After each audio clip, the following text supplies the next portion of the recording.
Yo, what's up, Pot TV? This is Jeremiah. It's Cannabis Culture News Live. Potheads and political junkies out there. Been waiting for this one. It is Friday, of course, and it's a big show today. NJWeedman off to jail again. Unfortunately, off to jail again for pot-related charges. This guy is one of the greatest activists in the States. He's in New Jersey doing a lot of stuff. He's a big advocate for jury nullification. We played a video clip of him on the show last week.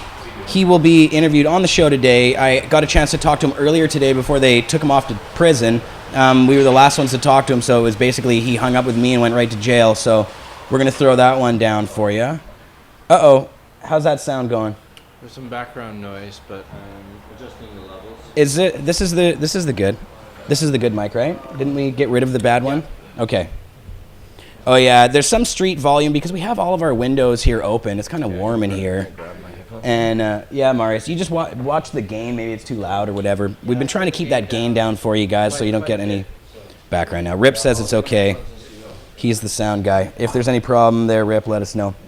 All right. So also on the show today, the woman they call the Martha Stewart of marijuana, the Martha Stewart of weed, Cheryl Shuman. Now, she's had some very huge success getting through to the mainstream media. She's been on CNN, on Piers Morgan. She's been on The View. She's been on all of those things. So she's going to join us today, actually, and talk about her recent speaking announcement there at the Boston Freedom Rally. Jody was there, too. I was hoping to have Jody on the show today, but she just made it back now. She was delayed. Her plane had all kinds of problems and stuff. So we don't have the Princess Pot on the show today. But, yeah, Cheryl Shuman is absolutely fantastic. I had the chance to see her at HempFest as well, talk to her there, and she was just absolutely great. So she'll join us by Skype today. That should be fun. And, of course, we have a ton of videos to play and stuff. It's already getting close. I know we started a little bit late today. Marius does his show now right before my show, and so we're kind of, we thought that was going to be good, but we're kind of scrambling still to get it all put together in time, change the set around and get it all set up properly, but half an hour. Yeah, it's well, some of it's preparation. Yeah, we should your end too. So. Well, it's true. I was busy doing interviews and stuff this morning, and if I would have come in earlier, we probably could have set it up. But now here's the thing, actually. Bring out the table and everything. Yeah, I think Chris Goodwin is in the chat, and he has been actually working with us to help us set up our new studio because I really like the job they do at Vapor Central of producing the Marijuana show and other shows there. Chris does a great job. So we've been working on diagrams and stuff of the best way to run our entire system. So we're actually in the mix of doing that. We're going to have a new control room sort of studio environment where we can properly monitor our sound and do everything in a sort of separated area. So that's coming up here. All right, so I do have some videos to play, but I want to smoke weed first, but I gotta find my weed. I have some Seedman's Haze. That's really good. Greg says it sounds really good upstairs. Greg says it sounds good upstairs. Excellent, thank you, Marijuana Man. It's right here, actually. Marius, have you had any of the Seedman's Haze that's been making its way around? Oh, yes. Yeah. Yes, definitely. It's pretty good stuff. It is really good. I think it's. I like the pick-me-up pot rather than the pot that puts you straight to bed. Well, I like them both, but I like them both. So this is a bong rip of the Seedman's Haze. Oh, and speaking of bongs, all right, we should probably talk about these Cheech bongs. Now, I have a couple bongs sitting here on the desk that you guys haven't seen before. You've seen the one that Marius has here next to him. This one, but you haven't seen this one. Now, this is a 7 mil solid unit from Cheech Glass, and the reason that it's controversial is because it's made in China. And that alone for glass is a bit of a controversy because most of the stuff that we like to advertise and that we really, like to support is locally blown stuff or stuff that's made in the U.S. But also, there's other people around the world that are doing it. I think the problem with China, for the most part, is that they're kind of slave labor-run factories there, usually. Usually people associate China with the whole, slave labor thing. Thanks, Marius. Yeah, that's a solid unit. Now, this Cheech Glass isn't being criticized because they're using slave labor. Although they do make their stuff in China, they actually own all the factories themselves and closely monitor the conditions, the people who are blowing and everything else there. There happens to be a lot of great glass blowers in China. So that's part of the reason, that some of the people have criticized them. But the main reason they're being criticized is because supposedly their pieces are knockoffs of others or look a lot like others. Now, I haven't lined them up to match it all up myself and see if these indeed are, stolen designs or whatever. But they're selling their bongs at a much cheaper price than some of their major competitors. And so that's raising ire all over the place because they're doing it, retailing these things at a much cheaper price for quality, solid glass. Now, I don't know. I think there's a couple things there that really need to be looked into. I'd like to look into these Chinese factories and see exactly how they do that there. Since we've been talking to the guys that do this, they sent us all this glass. We may be afforded the opportunity to actually take a peek inside how this works. So that's something that I'm going to keep pushing for. But also, I'd really like to address and talk to them about whether or not these are knockoffs or really what that even means. What does it mean to knock off somebody's bong idea or another company's stuff? Because are some of these things just so commonplace? You can't patent a design of a bong, like a honeycomb, all the stuff that they have on these things. They're on a lot of different kinds of bongs. But maybe it's that they're knocking it off directly or something, and that's the criticism. It needs to be explored. So far we haven't explored that stuff, but we have been sent a bunch of this glass. And it's really nice stuff. And I'm not sure if we're gonna start carrying it in our store downstairs or not. I think this was just for our vapor lounge to have to use in the vapor lounge and have people use. There's like 10 of them for the vapor lounge. The 3 of them that on your desk were yours. Oh my God. Well, they sent us a bunch of them. Cute little so, ones I can't complain, it's quality stuff. But, we do have ethics and that kind of thing, and we like to investigate things. We have a lot of China glass that we sell in the store downstairs because it's affordable for people. People do like that stuff. They come in and buy it. But, I think the staff tells them, this maybe not the best quality glass that you could get. That there's a chance, especially with soft glass, that if you wash it incorrectly, you could break it because of temperature and that kind of stuff. But, yeah, we'll see. Yes, people are talking in the chat, talking about fake brewers and stuff. Now, see, when you say fake, I usually would think of a company that, takes another person's logo. Like, you go, it has the fake, Club Monaco thing on it or the fake Louis Vuitton or whatever it is. But if it says somebody else's brand and just happens to look like somebody else's thing, that's a step away. That they're not claiming to be. It's not a direct knockoff. It's not like, a fake Rolex or something. If another company, models their watch slightly on a Rolex, changes a few things about it, has completely different logos and everything on it, I don't know. Who knows? That's a gray area, but yeah, I'm checking out your chat, guys. Should give someone in the chat one, JV. Give someone in the chat one of the Cheech bongs? I'll give someone in the chat one of the Cheech bongs. If those indeed are 3 bongs that were given to me up sitting on my desk, I would be happy to give one away on the show. We, in fact, will give one away on the show. Valley Boy, great idea. I just got to investigate to see if those... I think they are mine. Is that what happened? There was a bunch of them addressed to Al the Alchemist. Yeah. A bunch addressed to Greg. A few addressed to Jody, and those 3 addressed to you. Yeah. So now, see, yours to dispose of as you please. Yeah, I think I want this one because this is the one I brought down because it looked the prettiest and it's really solid. So it's one that I think I could see myself using on the show a lot. The other ones are really nice too, but we'll go and negotiate and see if we can get a really nice prize for everybody. There's some bongs that are even bigger than this one up there. So, yeah, we'll find something nice for our Pot TV viewers, I think. Good suggestion, Valley Boy.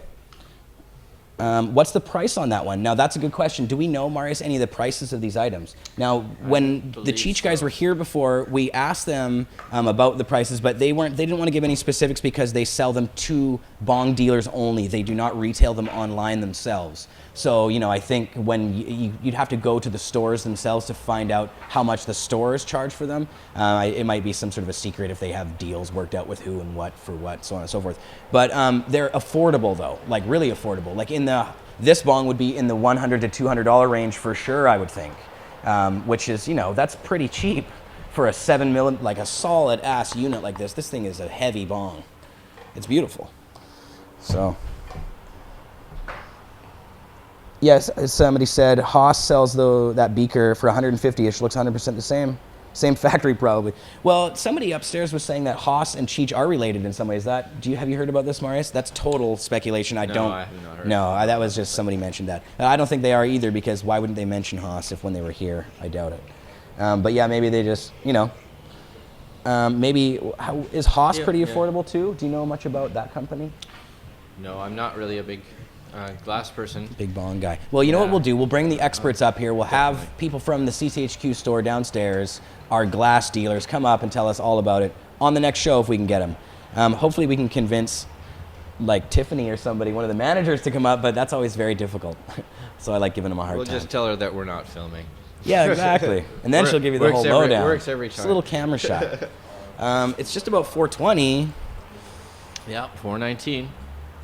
Yeah, that's right. 4:19. This thing's showing up. So yeah, I've recorded this interview. We're gonna play that one for you a little later in the show. I think around 4:40 we'll probably get a hold of Cheryl and talk to her, but we'll play some videos before that. Happy 420, everybody. Where's that lighter at? Sure, I got a couple. All right, bong rip. So we really haven't covered any news or anything yet. But Marius, I wanted to play some of these Sensible BC videos first because there's a whole bunch of stuff happening on the Sensible BC campaign. Excellent, yes. Okay, let me find that email.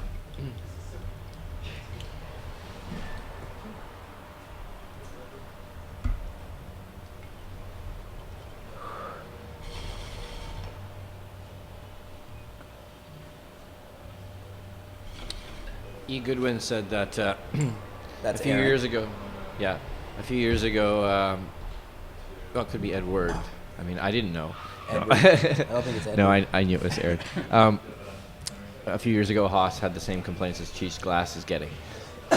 Right, because Haas was making more affordable stuff that was kind of knocking other people off. And actually, I think on Pot TV, we spoke with the folks over at Roer. Actually, I believe we spoke to the guy in charge of the whole deal at TY, and he was kind of fuming mad at some of these other people who were going and knocking things off. And he was like, oh, you know, they're... But I'm not sure if he was just what he was really mad about. If it's... They weren't using their name or anything, but I guess they... My whole thing is, how can those bongs cost that much money, those really expensive ones? Like, I know they put a lot of work into them and stuff, but still, they seem extremely expensive, and it's just glass. I mean, it is just glass after all. It just happens to be in a pretty cool shape. I know it's art, and you can't really put a price on some of these things, but when they're mass producing an item, then you can put a price on it. Yeah, why don't you come, you want to come over here, Megan? You should get over here and have a bong rip. You could hit the Cheech bong if we put water in it for the first time here. The controversial bong. I have some good news and I have some bad news. What's that?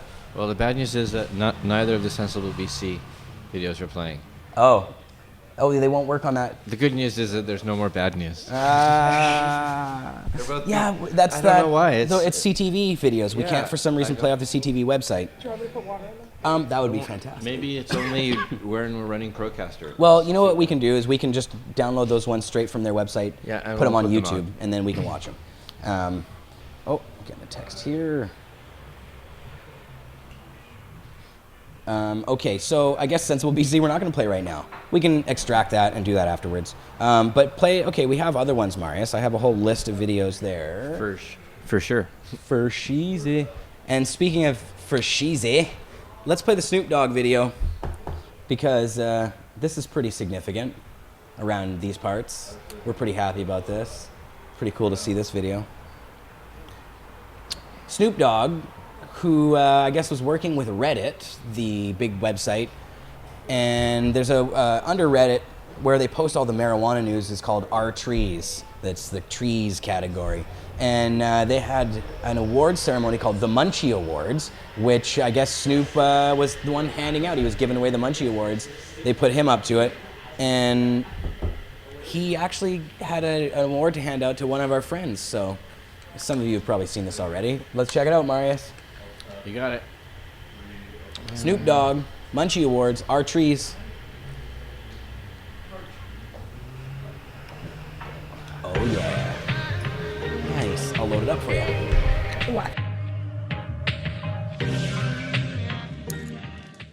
What up, Reddit? It's your boy Snoop Dub, aka Snoop Lion. And I want to thank y'all for showing me so much love when I popped on that AMA last year. I needed to come back and kick it with y'all again one more time. And this time, we're gonna celebrate the munchies. Y'all know what time it is. Yeah, that's right, the munchies. I already got the munchies right here in front of me. I got the Skittles, Starburst, popcorn for my nephew. Where you get this from? Ian, you brought it from the house? Indeed, sir. What part of the house? You know, the kitchen. Hello. You got that kettle corn. And now, we're on to the category for the Good Guy Greg Award. For those of you who don't know what it is, it's a popular meme. Let's show the people an example. That's some good shit right there. Yeah. And the winner is Mark Emery, AKA Prince of Pot, who is a cannabis policy reform advocate from Canada and is currently serving 5 years in a United States federal prison for selling cannabis seeds. That shit is weak. Let's put one in the air for my homeboy. Keep your head up, my nigga. Fuck the police coming straight from the underground.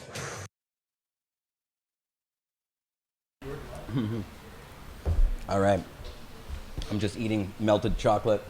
Maria's put a Kit Kat on my computer for me, but didn't tell me about it. And now it's melted all over the computer. I thought you would have seen it. I'm sorry, my bad. Thanks for the Kit Kat, though, Marius. Little piece I ate is delicious. Gooey chocolate all over a computer. That's always nice. Yeah, so Snoop Dogg, pardon me, Mark Emery, giving Mark Emery an award, that's so awesome. I had never heard of that meme before myself, but there's some funny ones. Yeah, Mark was really pleased about it, thought it was funny. And Snoop Lion. I saw Snoop Dogg in Vancouver when he came here just a couple weeks ago. He kicked ass. I thought it was awesome. He put on a great show. I've seen him before a couple times perform here in Vancouver. But I thought this was his best performance I've ever seen, so. A lot of people are really worried about the Snoop Lion change, but I don't know, it seems to be working for him and for everybody that loves him. And he, you know what, when I was at the show, he only did one Snoop Lion song, which was just some cool reggae tune that I liked. It's that one that's on the Adidas commercials. It's pretty cool. So I thought, nice. More power to the guy. You can't hate on a guy for like trying new things and getting experimental. Like, come on, you want him to just make the same shit over and over and over again? Like, we heard that all in 1993, so Snoop was at his peak probably back then. He was probably at his point there, and, he wanted to change. Y'all hit that kind of point. Yeah. Yeah, Snoop, he definitely has gone through a transformation, though, because Snoop used to be, like, I'm a big rap fan. I love rap music. And Snoop used to be quite the lyricist on the mic. Like, he had some very, he was a super mic acrobat, actually. He was like busting out crazy rhymes. He's a lot slower with his rhymes these days. Laid back. He's got that, it's all like very slow, one delivery after another. Instead of that super crazy fast instead of flipping. But he was working with the Dog Pound before, Corrupt and Daz, and so I think they probably influenced his writing styles. But who knows? After that, he was working. I don't know why we're talking so much about Snoop Dogg, but I love that guy. I'll steal that lighter off you. Yeah, you need to hit this bong. This is the Seedman's Haze. In the Cheech Bong. Cheech Bong. Controversial bong. You can tell us how it hits. Yeah, all right. So what's the next bit on the list here? What do we got down there? Young Turks. Ah, yes. So I like playing Young Turks videos for you guys because the Young Turks are just cool guys. They do put a lot of marijuana-related content on their show, which I enjoy. And they're just hilarious themselves as characters. I think that's one of the reasons they're so popular, is just their personalities are really funny. And they've expanded their show out to a bunch of other things. They have a whole Young Turks network, basically. And we're going to play a video from one of the friends on their network as well. I think his last name is, we may have played one of his shows before. His name is Pac-Man. Pac-Man. That's his actual last name, Pac-Man. Nice. But let's play the Young Turks one first. If I can say that 3 times fast. Marius, now in prison, they've got this scam going where they charge it. Okay. Nice. Here, let's trade lighters because I'd rather you steal my black one than my blue one. Because I just bought the blue one. Just wanted to match your hair. No sound, Marius. No sound on the Young Turks? Oh, why? Oh, that's why. I will stop it. Sorry. No sound, Marius.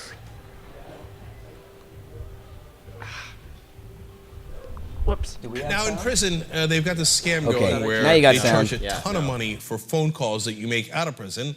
Well, you've got a customer base that is literally locked up, right? They don't have any other recourse. It's not like they'd be like, you know what? I'm not interested in using these 2 different groups. Securus and Veritas Capital have an overwhelming majority of the market, the prison phone market. It's not like they're like, okay, you know what? I'm going to use AT&T instead. So they don't have any choice, so it's easy to, ironically, rob them while they're in prison.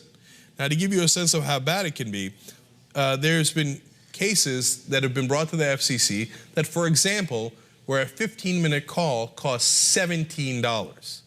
Now, given how little prisoners make inside prisons when they get jobs, and I'll get to that in a second, working to get $17 can take you days on end. And in a 15-minute call, it's already wiped away. Those are rates that they have in prison are far higher than the rates we have in the outside world. Again, they're locked up. They don't have a choice, right? So now these complaints were brought to the FCC, and the FCC, it looks like, is going to rule in favor of people trying to do reform here. And they're going to say, hey, look, your maximum that you can charge is 25 cents a minute, which, by the way, is still a significantly larger rate than it is for the outside world, but bounds of reason, okay? Now, of course, the two companies that are involved here are crying uncle, and they say, I can't, or crying bloody murder, I should say. Oh, my God, I can't believe they're going to do this. They're against capitalism. We can barely make a profit as it is.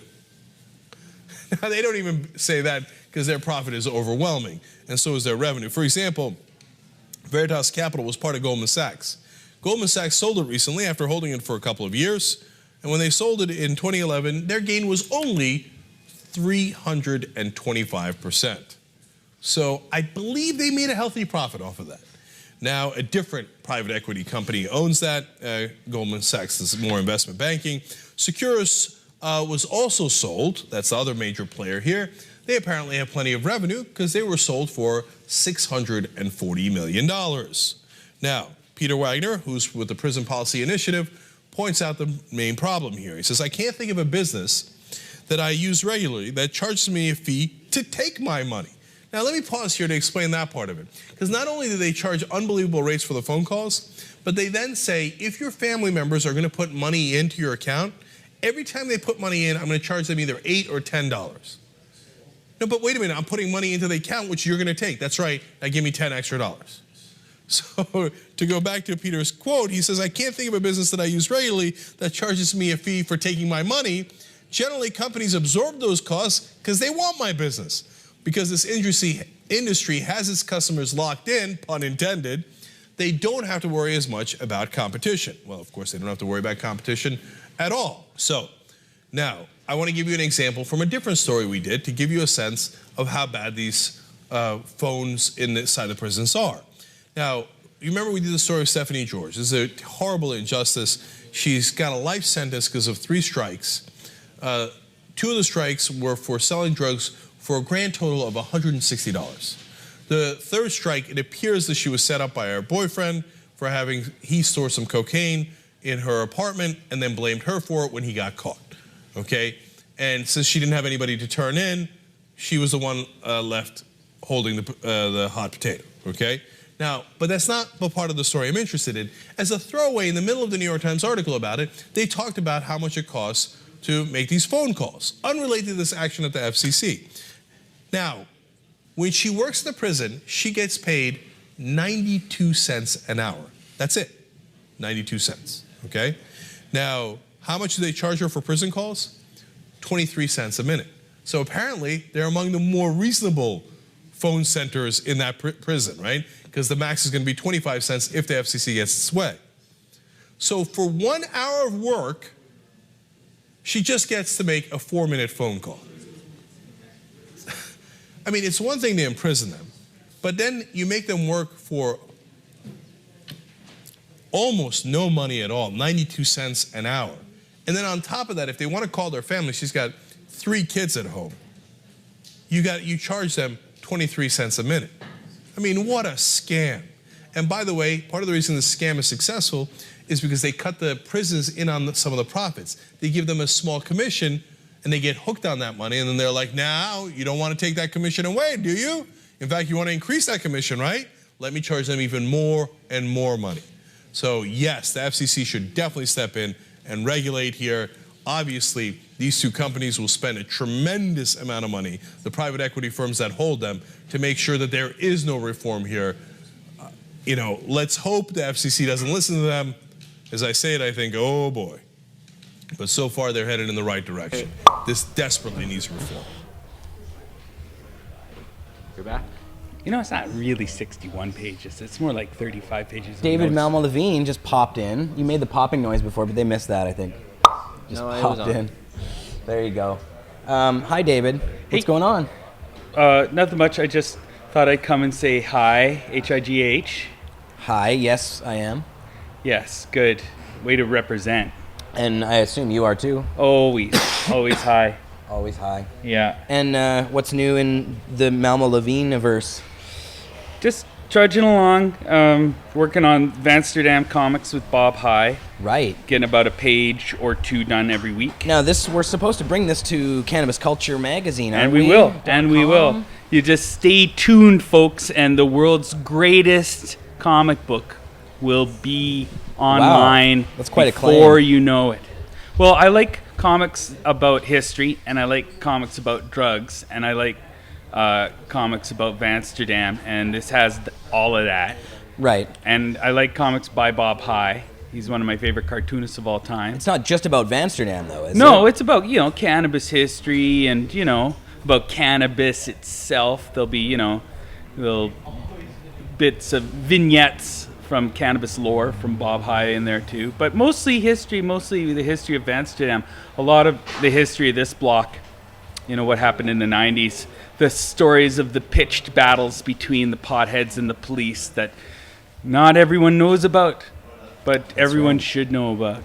That's right. And and I think That everyone will know about. I think we'll try to, get that comic ready for this exhibit that we're in discussions right now with the Museum of Vancouver to put on about a history of the drug history of do Vancouver. tell. Yeah, so I'm in discussions with them. They're going to take a tour of the museum, and they may have some sort of more official, real exhibit of the drug history of Vancouver. Wow. From Gassy Jack to the opium dens to Emily Murphy visiting here. Sir, what's his name? The guy who made pot or opium illegal. William Lyon Mackenzie King visiting here. In Canada, yes. Yes, The and Opium then Act. the Anti-Opium Act of 1908. That's right.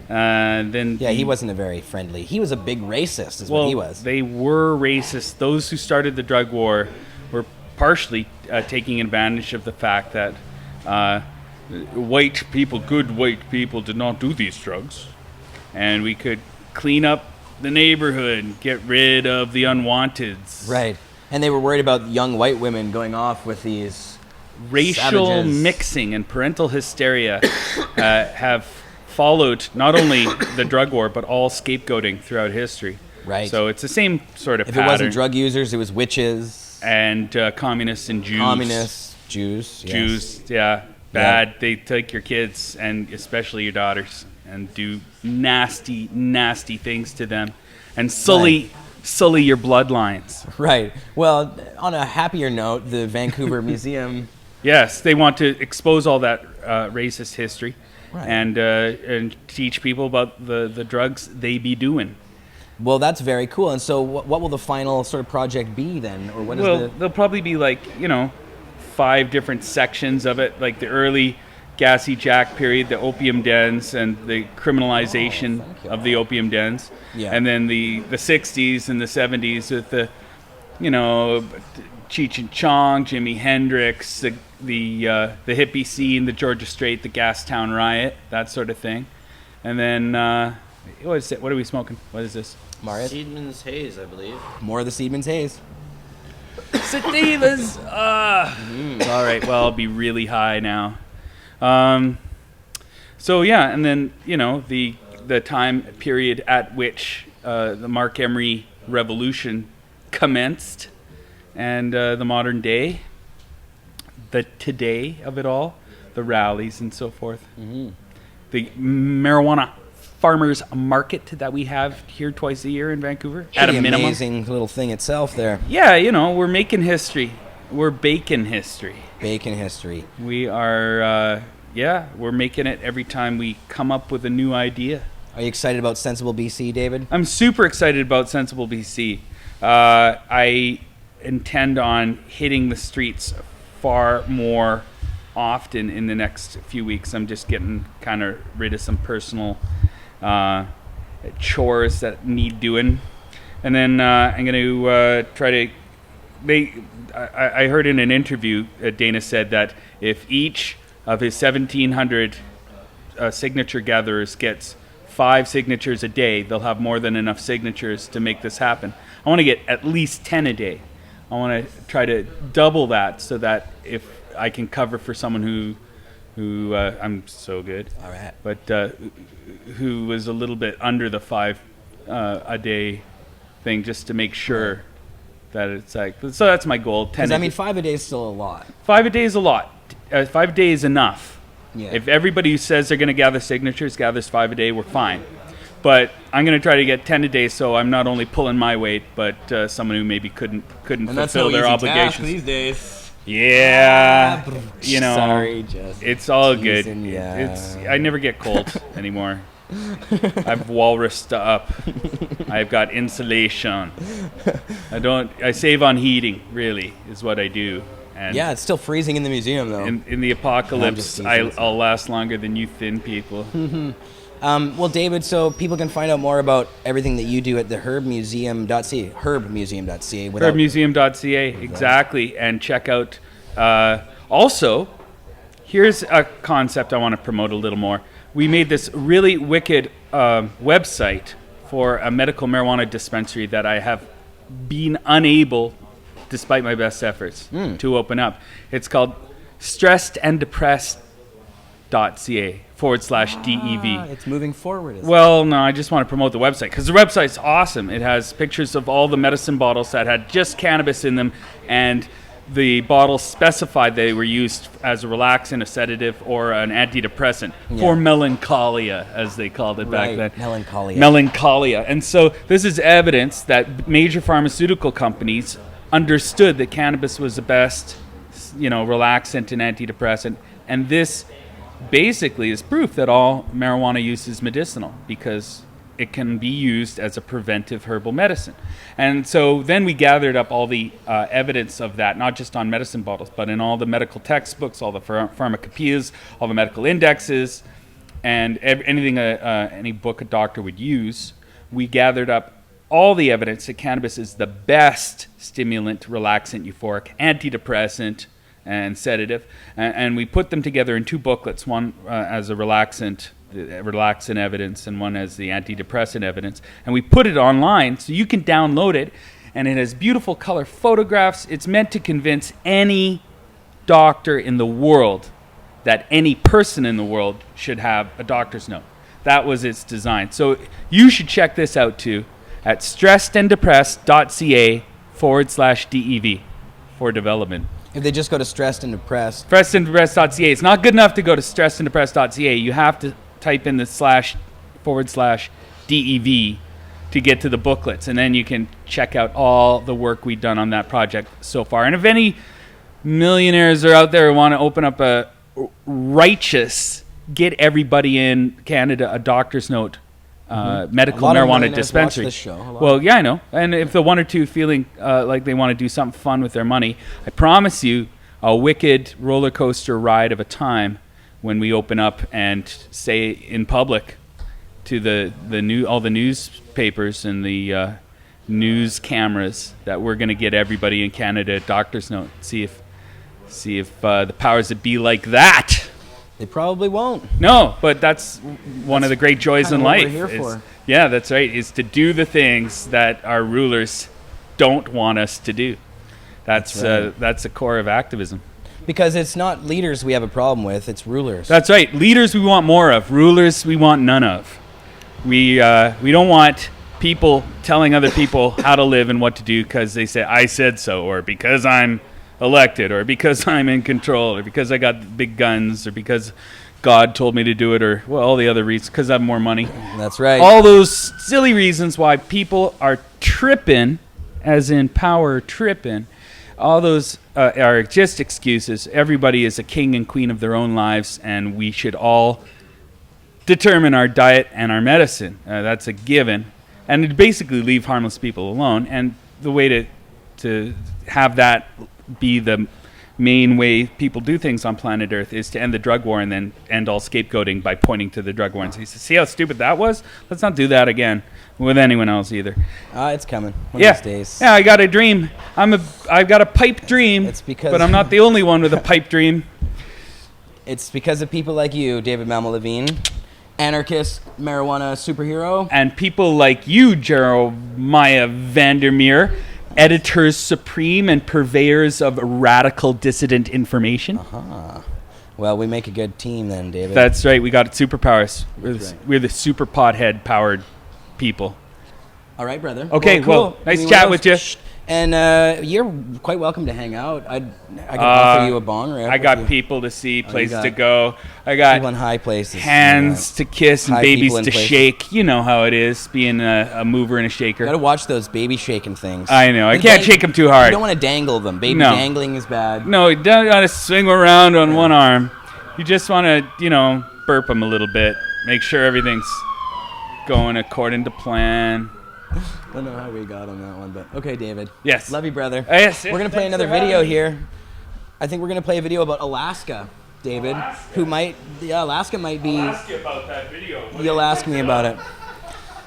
Now, at Seattle Hempfest, I had the chance. I was so fortunate to meet Senator Mike Gravel. Oh, yeah, Gravel. That's right, former Senator Mike Gravel from Alaska, who has always been a big supporter of the pot community, and and of course he was the guy who or had a hand in taking the Pentagon Papers from Daniel Ellsberg and having them published in the Congressional Record by filibustering with them and reading them out loud.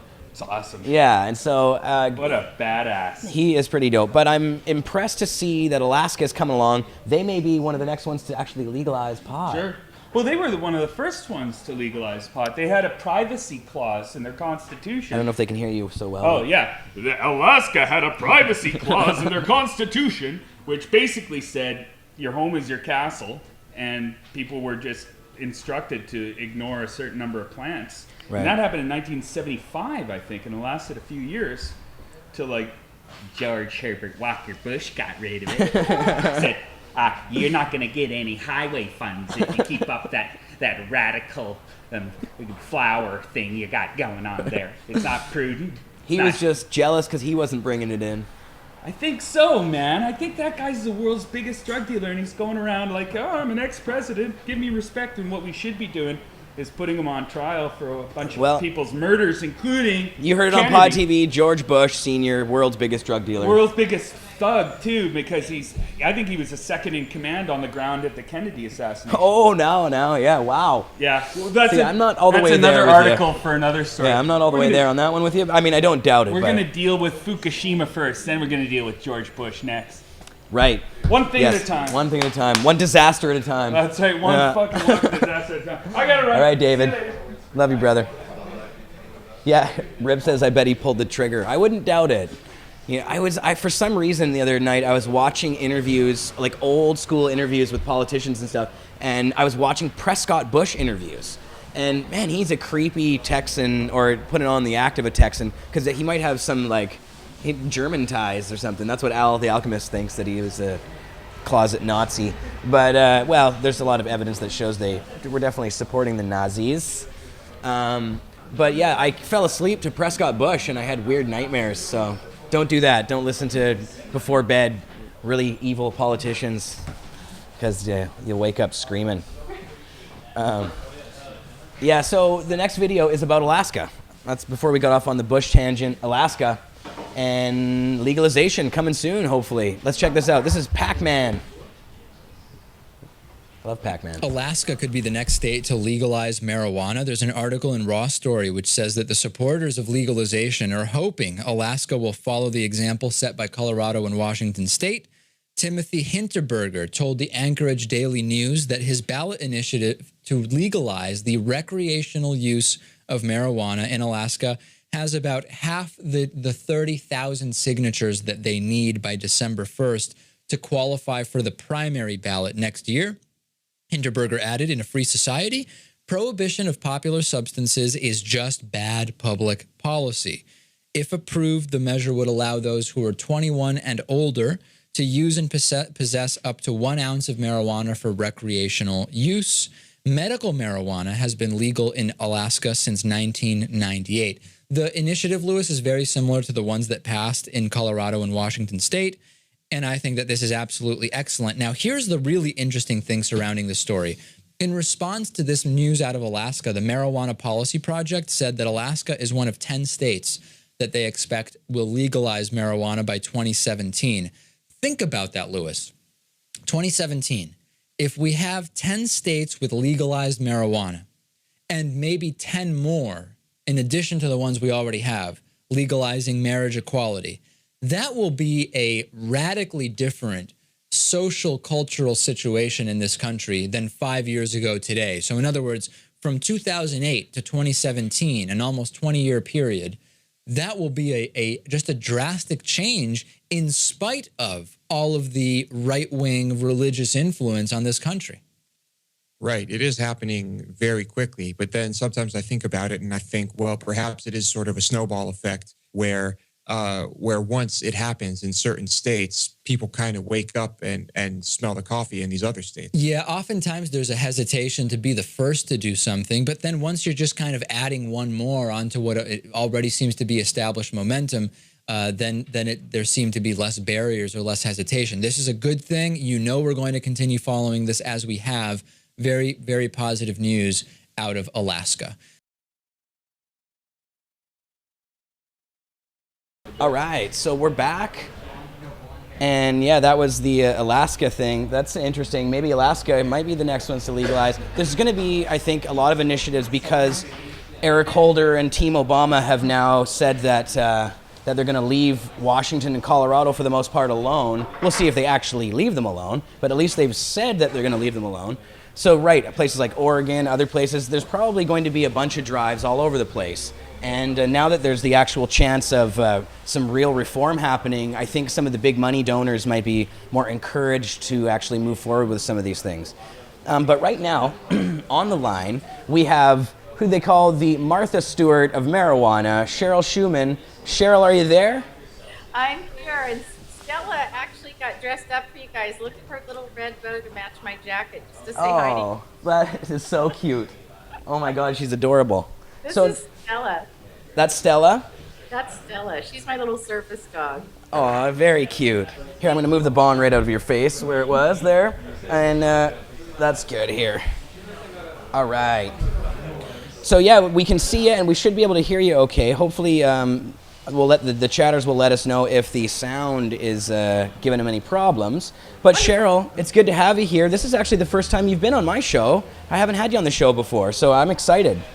Well, I'm super excited too. I'm actually a big fan of your work and Jody's work. I was telling her, at the Boston Freedom Rally, how much I respect you guys, and I think you do such a great job educating and informing people, and you're classy. Oh, well, thank you very much. I just see that there's a bit of a issue. We got to get you full screen here. I can't touch my keyboard at all. There we go.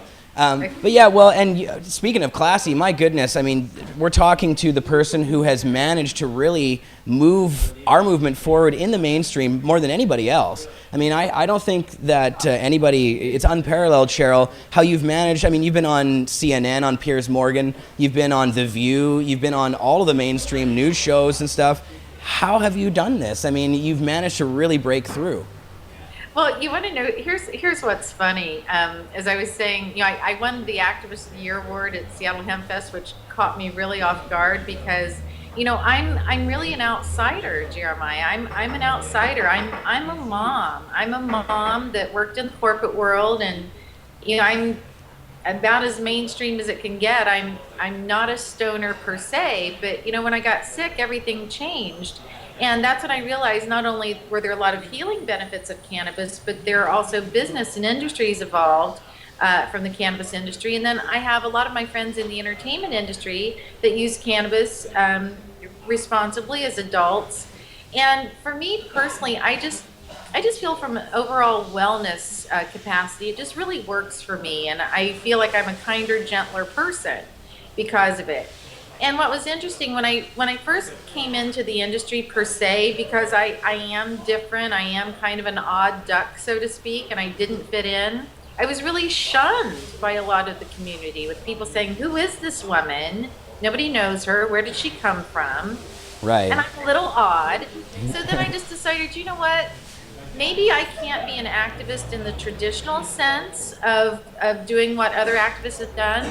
But what I decided to do is take my expertise in media and celebrity relations and build a campaign. And we got really lucky. I think it was a combination of hard work and inspiring other women to come out of the closets. And I believe that much the same as Pauline Saba did in the 1930s, she inspired her group of wealthy society socialites to come out of the closet and to encourage the end of alcohol prohibition. So I just felt like, you know what, Cheryl, you take a look at your life and you ask yourself, what can I do? And so what I decided is just to be myself and live an authentic life. And I'll tell you, living an authentic life is a blood and guts battle. It's not easy to do. But I just started talking to a lot of my women that I socialize with, and I started working with amazing women like Sarah Frank and Candace for Moms to Marijuana.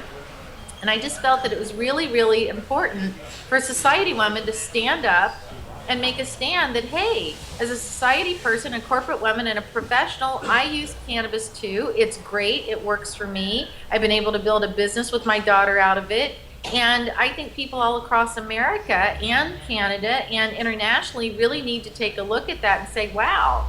And the thing about what we do is, I think because I am mainstream, it's not that I'm that great. I'm just a person like anybody else. But I think the fact that I am a mainstream person and I do have 2 daughters and I do work in the professional world, I think it allows mainstream to have something to feel comfortable with, and it makes them listen. So when they look at someone like me, it's like, oh my God, that could be my mom, or that could be my teacher, or that could be my sister, or my aunt. So they start to listen, and then they start to relate to what I'm saying.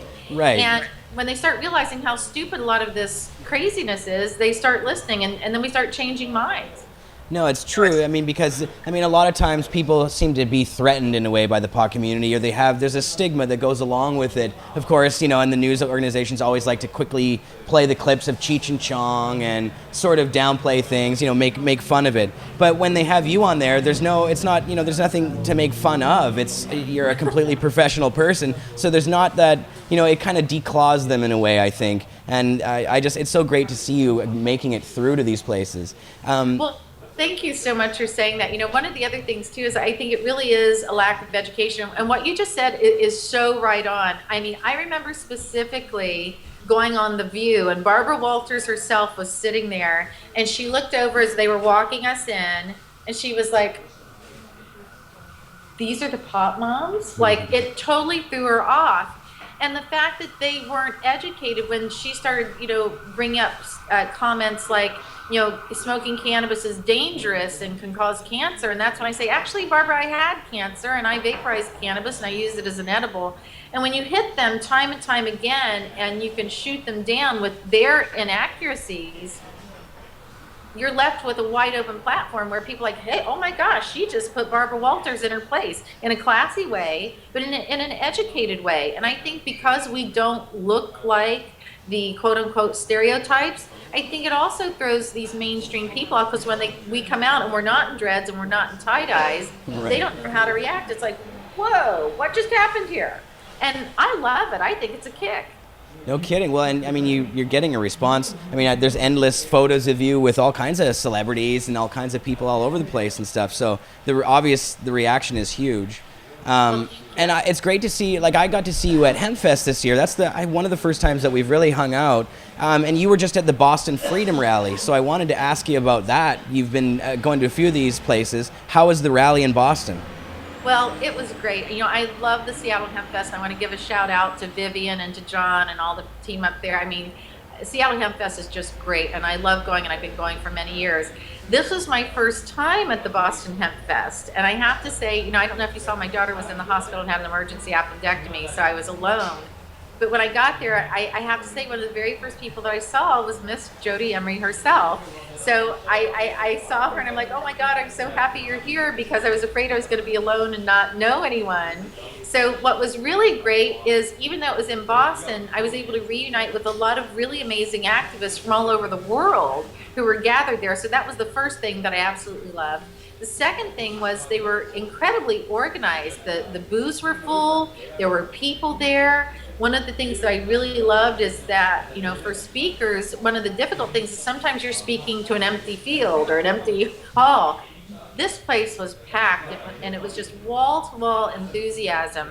And so for me, I think for this being the first Boston Freedom Rally after the past election, I felt like the crowd was really energized and excited and passionate. And, you know, I think that really gets us excited as people who are out there, you know, getting the message out in the media. And I really believe that through, you know, events like the Boston Freedom Rally, programs like yours, and this additional mainstream attention, as well as social media. I mean, we were at this tipping point a few months ago.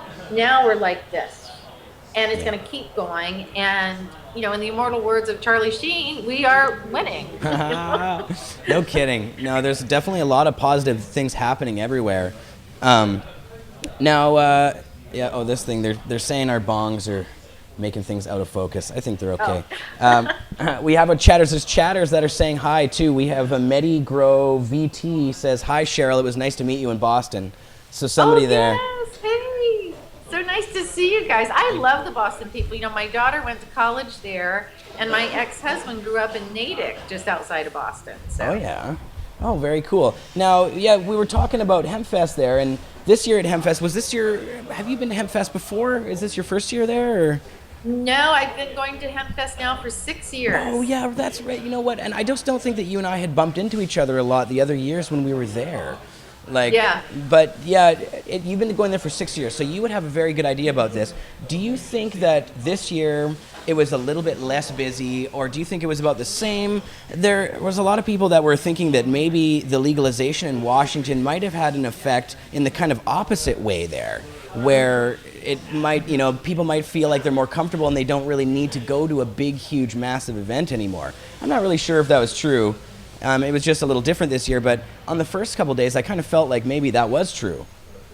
Well, I have to say, you know, I wondered the same thing myself. I know when I was speaking and looking out into the audience. Now, last year, not this past one, the one before, that was their big 20 or 25th anniversary. Right. Oh, it was the 20th, and I think, it was a couple years ago, this was. And that was just insane. I mean, I'd never seen so many people. It did seem a little bit of a lighter turnout this year, I noticed. Yeah. But always passionate and always great. Yeah, no, definitely. Oh, and the people who put these events together, I mean, the volunteer army that they have at HempFest is just amazing to see in action alone. That many people are willing to come out and give up so much of their own time to make this event happen. It's pretty remarkable. Do you know what really impresses me about Seattle HempFest the most? Is the picture the day that it's over, and then the picture 24 hours when it's spick and span clean. It's like, how did they do that?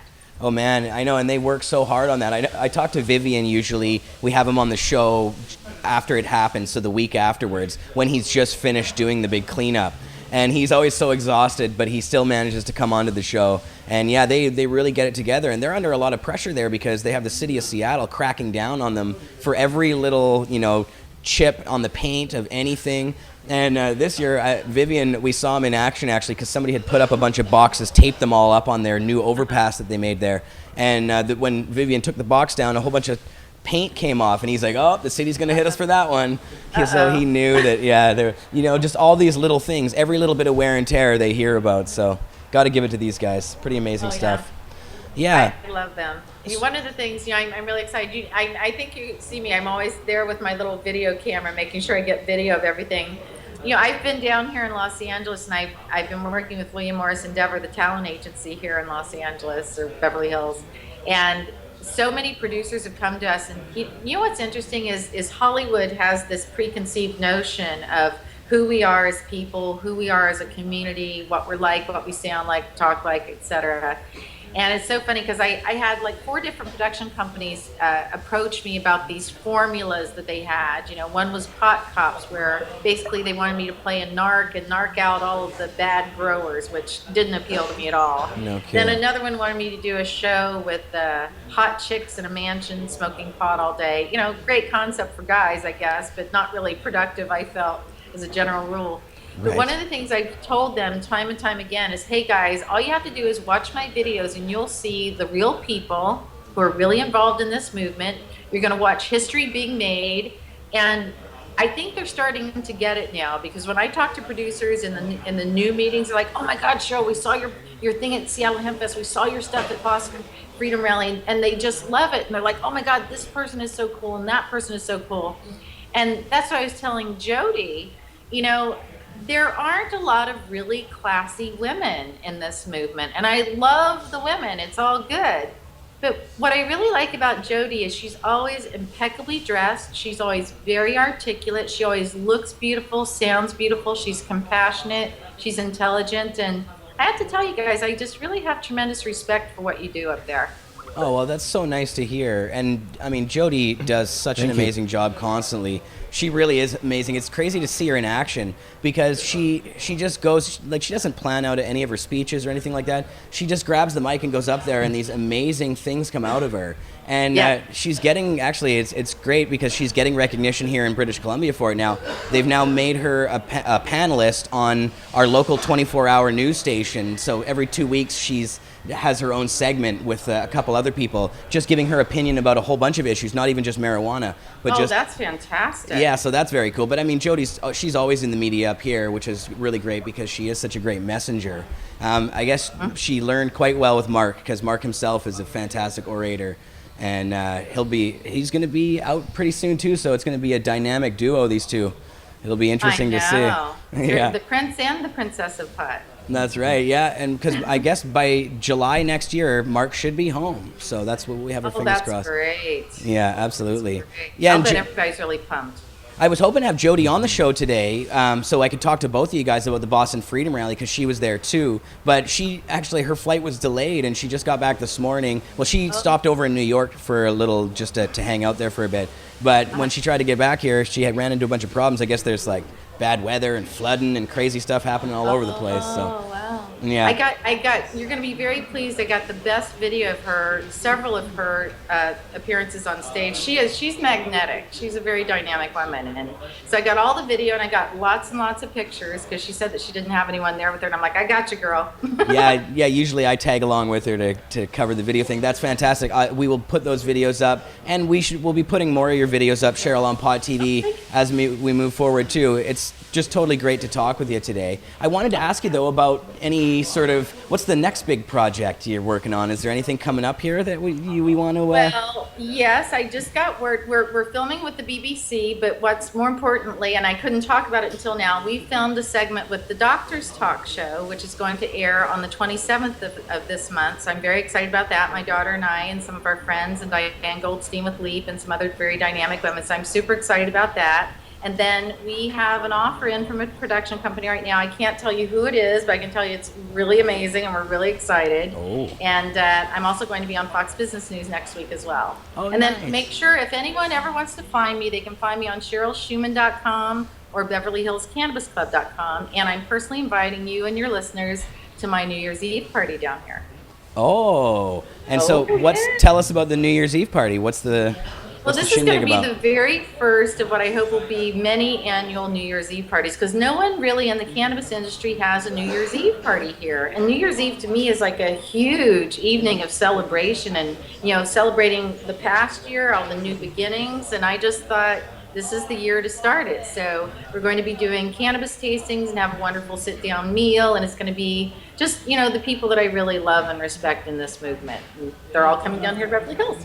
Very cool. That's very cool. Wow. And you said opened it up to the viewers. Well, head on down, guys. See, you might have opened a bit of a Pandora's box there. Oh. We have some interesting viewers in our chat here. Head on down there, guys. Well, Cheryl, it was so great to have you on the show for the first time. It was fantastic. We're going to have you back again soon. And I just can't really say enough good things about you. I absolutely love you to death. Cheryl Shuman. Thank you. You're fantastic. Right back at you. So, and drop your website info again. Yes, it's my corporate website is CherylShuman.com, and that's CherylShuman, and our social network is BeverlyHillsCannabisClub.com. And anyone can join. You just, when they ask you who sent you there, you just say Cheryl Shuman, and you're in, and it's free. Excellent. Awesome. Oh, and you can find me anywhere on my social networks: YouTube, Twitter, Facebook, Cheryl Shuman and Cheryl Shuman Inc. That's right. And your YouTube channel, you have a lot of videos on your YouTube channel that you're constantly putting up. So Yes. check her out I there. love the video, Jeremiah. That's right. We all do. Excellent. Okay, Cheryl. Well, and sorry, what was your dog's name one more time? What was the girl's name there? Stella. Oh, she's cute, Stella. Little Stella, she's gone now. But Okay. yes. Her All memory right. lives Well, on. it was good talking to you and Stella, Cheryl, and we'll see you again Okay. soon. All right, take care. Have a good night. Yeah, you too. Bye-bye. Bye. Cheryl Shuman. That was great. Skyping in. I can take care of this and remove it, so there we go. So that was cool. First time on the show, and hopefully it sounded good. We had Aaron in the chat tell us that the sound was okay, so sound all right.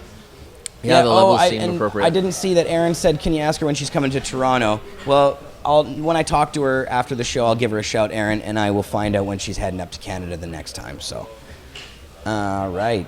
And I did actually have a couple of videos to play about Cheryl. I just wanted to play one of these ones, the Katie Couric one. This is just like a little intro about who Cheryl is and that kind of stuff. It was featured on Katie Couric's show. So let's check this out, Morris, and then when we come back, we will get into the NJWeedman and his final interview with me before he got taken off to jail this morning. So let's check this out first.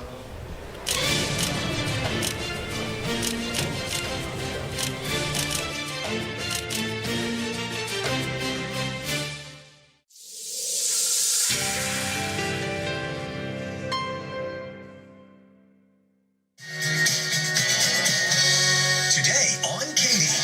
She calls herself the Martha Stewart of marijuana. Meet the marijuana mom of Beverly Hills. Why she says vaporizing, eating, and cooking with pot saved her life. It gave me my life back with my children and my family. Then surprising revelations from Dame Helen Mirren. I know that you have a real thing for loose-side heels. Helen Mirren in a sex shop. I'm having a hard time picturing it. Plus, why didn't I think of that? women who turn dreams into reality with incredible inventions. Can I just say, yum?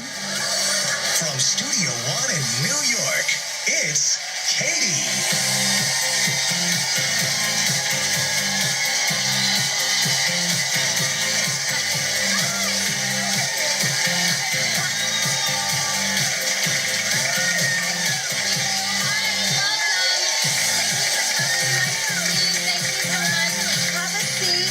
Great to see you. We have a really interesting show in store for all of you today. But before we get started, here's a little blast from the past. Take a look.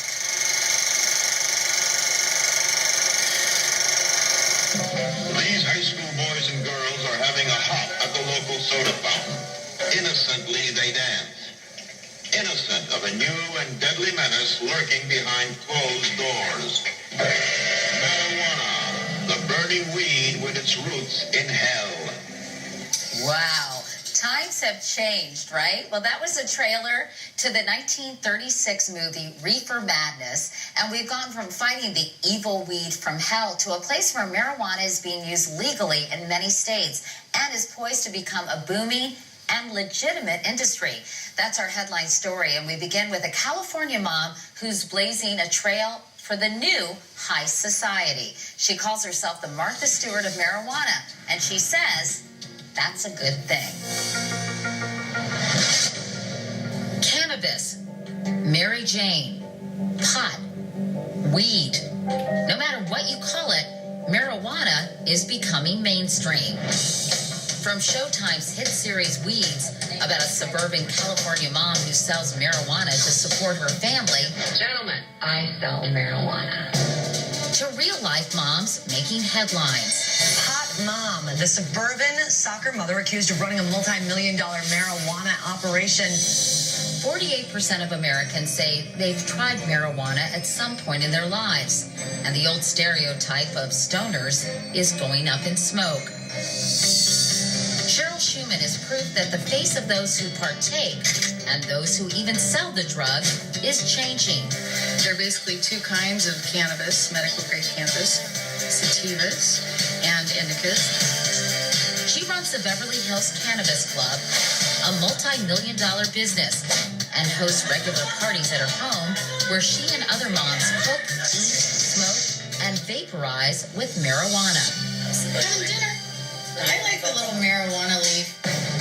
And as weed grows in the suburbs and beyond, so has public approval.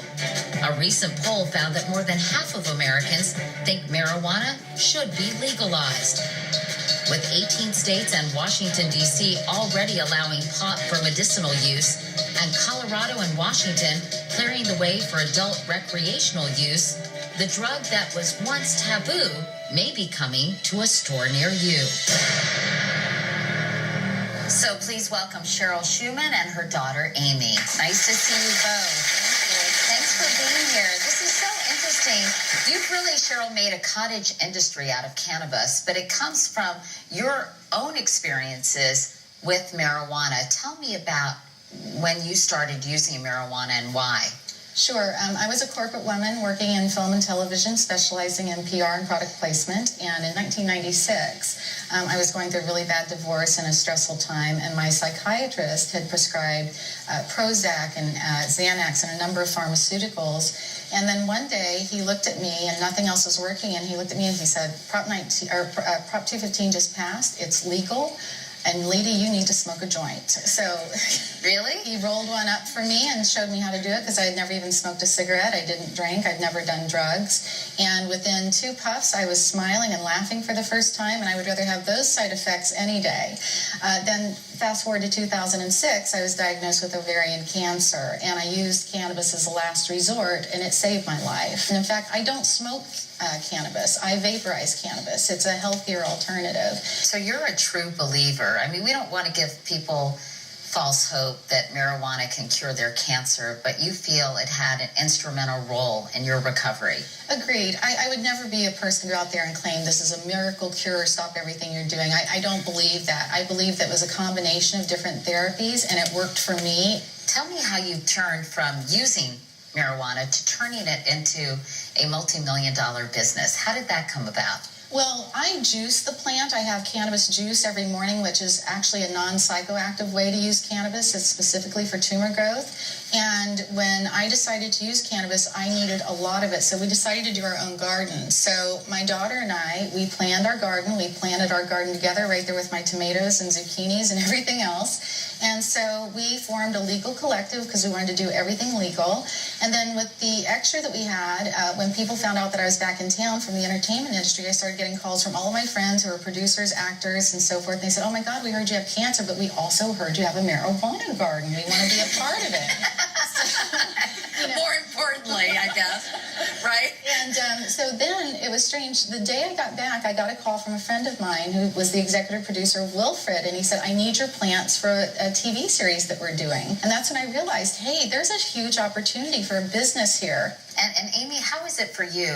Your mom is sort of known as the Martha Stewart of marijuana. Is there any part of you that thinks this is a little strange? No, absolutely not. My mom is an amazing role model, and I consider her the modern day Pauline Sabin, the woman that overturned alcohol prohibition. My mom is going to overturn marijuana prohibition, so this is historical. And it's like, I can't believe she's my mom at the same time. And how big a business is this for you, Cheryl? Because obviously it's been very lucrative. Well, nationally, they estimate that cannabis will be a legal $47 billion industry by 2016.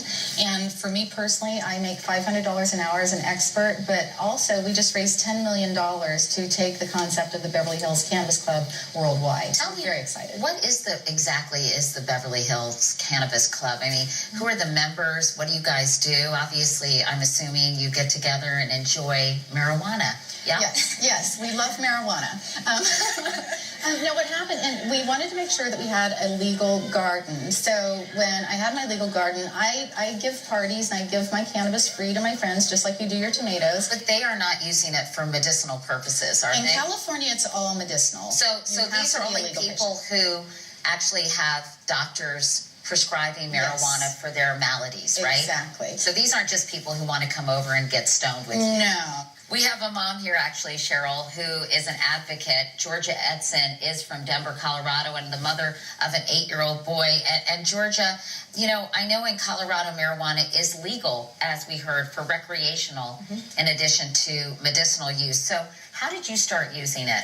I started using medical marijuana because I'm a runner, and I was diagnosed with horrific bursitis. And my physician said, you're going to be taking high doses of ibuprofen and getting cortisone shots in your hip for as long as you continue to run, and stopping running wasn't an option. And the idea of potentially wearing out the joints because of cortisone shots and continuing to take large doses of ibuprofen wasn't really a good health option for me. And the idea of using a topical infused with cannabis was suggested to me. And I thought, gosh, I'd never even heard of such a thing. And it's literally a lotion or a cream, and you apply it to the infected area. And the cannabis is a natural anti-inflammatory.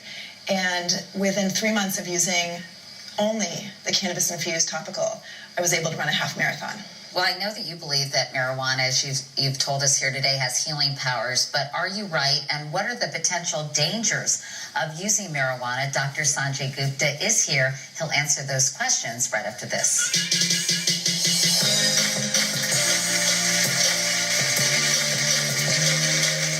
Up next, the controversial debate regarding marijuana. Is it a gateway drug? This is hypocrisy. It could potentially help people Bring back. who really... Bring us on back. Yeah. Well, and there was Mr. Sanjay Gupta, another advocate of our cause these days. Hi, Neil. Hey, how you doing? Neil Magnuson, another activist extraordinaire from the city of Vancouver. Fighting for freedom all the time, aren't we? That's right. You want a bong rip, Neil? Sure. Try this controversial new Cheech bong here. Controversial? China glass. Because they're making it like somebody else made it? Is that why it's That's controversial? what we have heard, that they're knockoffs or something, but I haven't actually seen the... I know that a lot of companies make similar looking bongs, but it seems hard to like really, indict them, for me anyway, without seeing other things. But also, I don't know. Imitation is a great form of flattery, isn't That's it? right. Exactly. Should be kind of taken that way. If you're doing something good, other people are going to copy it. That's true. Yeah, and in a way it depends on what they're copying specifically and how much that's hurting the original company and stuff. So if they were copying, if I think Brewer was really suffering... The world's gone crazy with copyright stuff, though, hasn't it? Well, that's another thing. It's really gone crazy. Yeah, I think that a lot of these copyrights are just ways of people protecting their empires, especially with things like the copyright of medications and stuff like that. You see in places like Africa where they have epidemics happening and they can't. The drug companies will not allow them to manufacture the drugs enough if they don't pay them enough.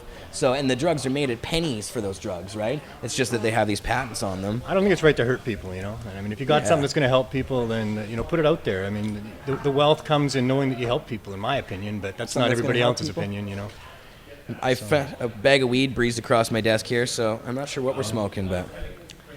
So what do you got over there, Johnny B? Oh, is that a dab I see? Is it? Oh, it's dry sift. Oh. What do it do? Does it go on top of my bong here? Like on the top of my crown, my little... Yeah, it would just... Is it icing on my cake? Would it be? Icing on the... There's a screen, but it's got weed in it already. So do you want to ice my cake or what?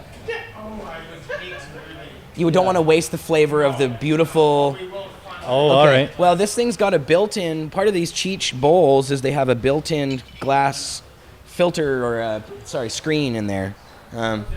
So I don't know if that'll hold dry sift. You might want to... I should leave the ash, I guess. I'm going to give it a try.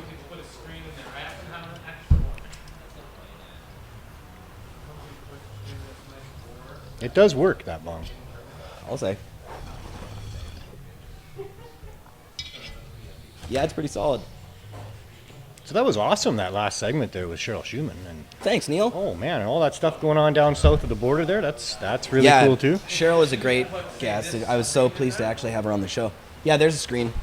There'll be more states legalizing, by the sounds of it. Like she said, tipping points like that now. That's awesome. Say what? She said the tipping point is like that now. It's not, well, it seems like reached and surpassed. We're winning,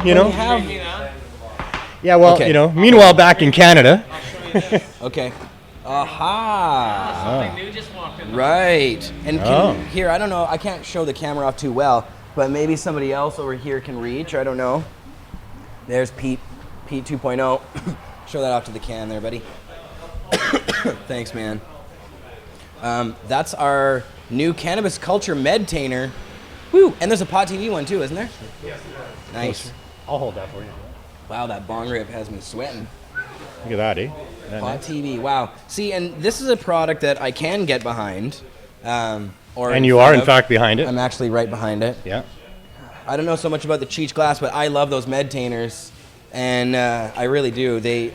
They're my new favorite grinder, for one thing, because they're so easy to use. You know, metal grinders, even the best of the metal grinders, even a space case, occasionally will clog up. Got to really take care of it. And, you know, well, whatever. You got to take care of any of them. Space case rarely clogs, I must say. So of all the grinders, Space Case is a pretty good brand. If you got to get a grinder, get a Space Case. They're really expensive, though. Yeah. And all the other grinders are a lot cheaper. Those cheaper metal ones, they get clogged up. Even our friend Medmark, the Kush.ca grinders, they clog up. They're hard to turn. This thing, you don't have that problem. I know. Never have that problem. Done. And the teeth don't touch, according to my homeboy over here. I'm not working for them, I swear. I just really like these things. Because you know what you can do? You use it as a rolling tray. You can roll literally while you're driving. You can. But that's not that we recommend that. I'm not telling you not to roll that we while you recommend drive. that. I'm just saying. Waiting at the bus stop. Yeah. We could talk about how cannabis users are better drivers and probably more able to do something like that than We should people probably not just consuming avoid the cannabis. whole But issue. that's a whole other issue for another No, segment. it's true though that every test they do on people who smoke cannabis and drive shows that they're safer drivers. They're safer drivers because they're usually slower drivers, or they're paying more attention. They're paranoid of being unsafe drivers. Seriously, cannabis is a supplement. It enhances your other senses. It allows you to be more clear about what's going on around you and to see more.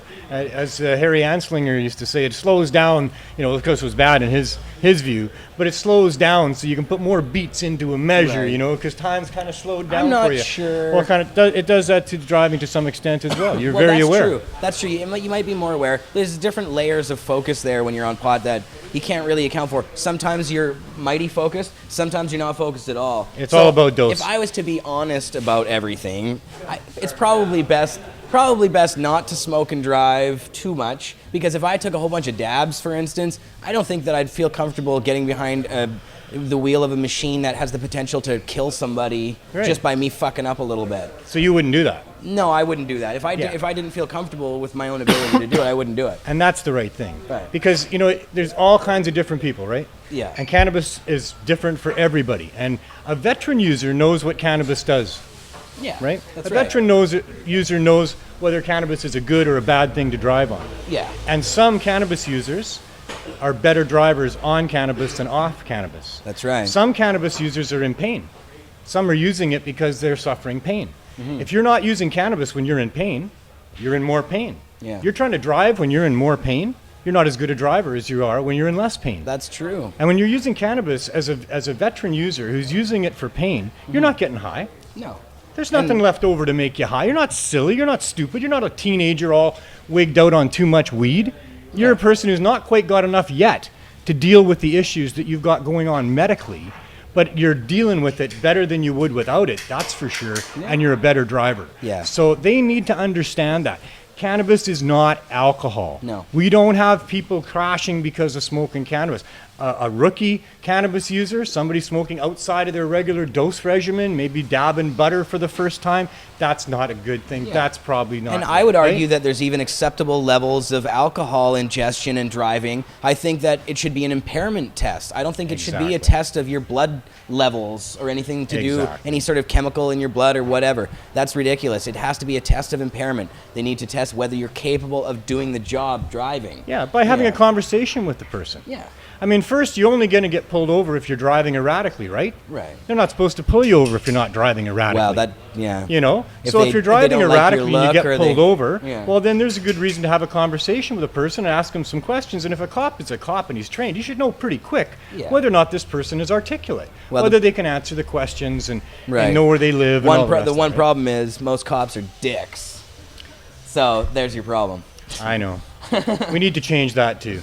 Yeah. We do need to change that too. If we took cannabis out of the cops' realm of what they did, then they'd be better cops. You're right. We would trust them more. We would like them more. They would like that we liked them more. They'd be more friendly because we were more. We'd have all of a sudden we'd have this relationship with our police, who we pay to protect us, to be free from anybody bullying us, and that's what that guy's over there is. I'm down with you. You know, I think I agree with you about 90%. Although I still think that a lot of the shit they do is pretty, like tasering people to death or shooting them to death on trains or buses or always going to be these some are abuse, Canadian eh? cops I'm talking about. But there'd be less abuse, I think, if they didn't have to deal with the whole drugs and cannabis issue. Oh, there'd especially. be about 50% less because about half of the budget is spent on these damn drug laws. Well, So you know how much they it's spend most of what so cops much do across money. Canada. Oh, it's insane. It's most of what all cops do. Yeah. It's most of No. that's their biggest job is if dealing they with didn't have marijuana. if they didn't have and marijuana grow-ops. enforcement, they wouldn't have a job. There'd be a lot less jobs. Yeah, because crime goes down every year and has for like 40 fucking Unless years. you call smoking weed So a crime. there you go. What's that? Unless you call smoking weed a crime. Yeah, right. Crime rates are not going down if you consider smoking weed a crime, but they don't when they talk about Well, that on the news, yeah. right?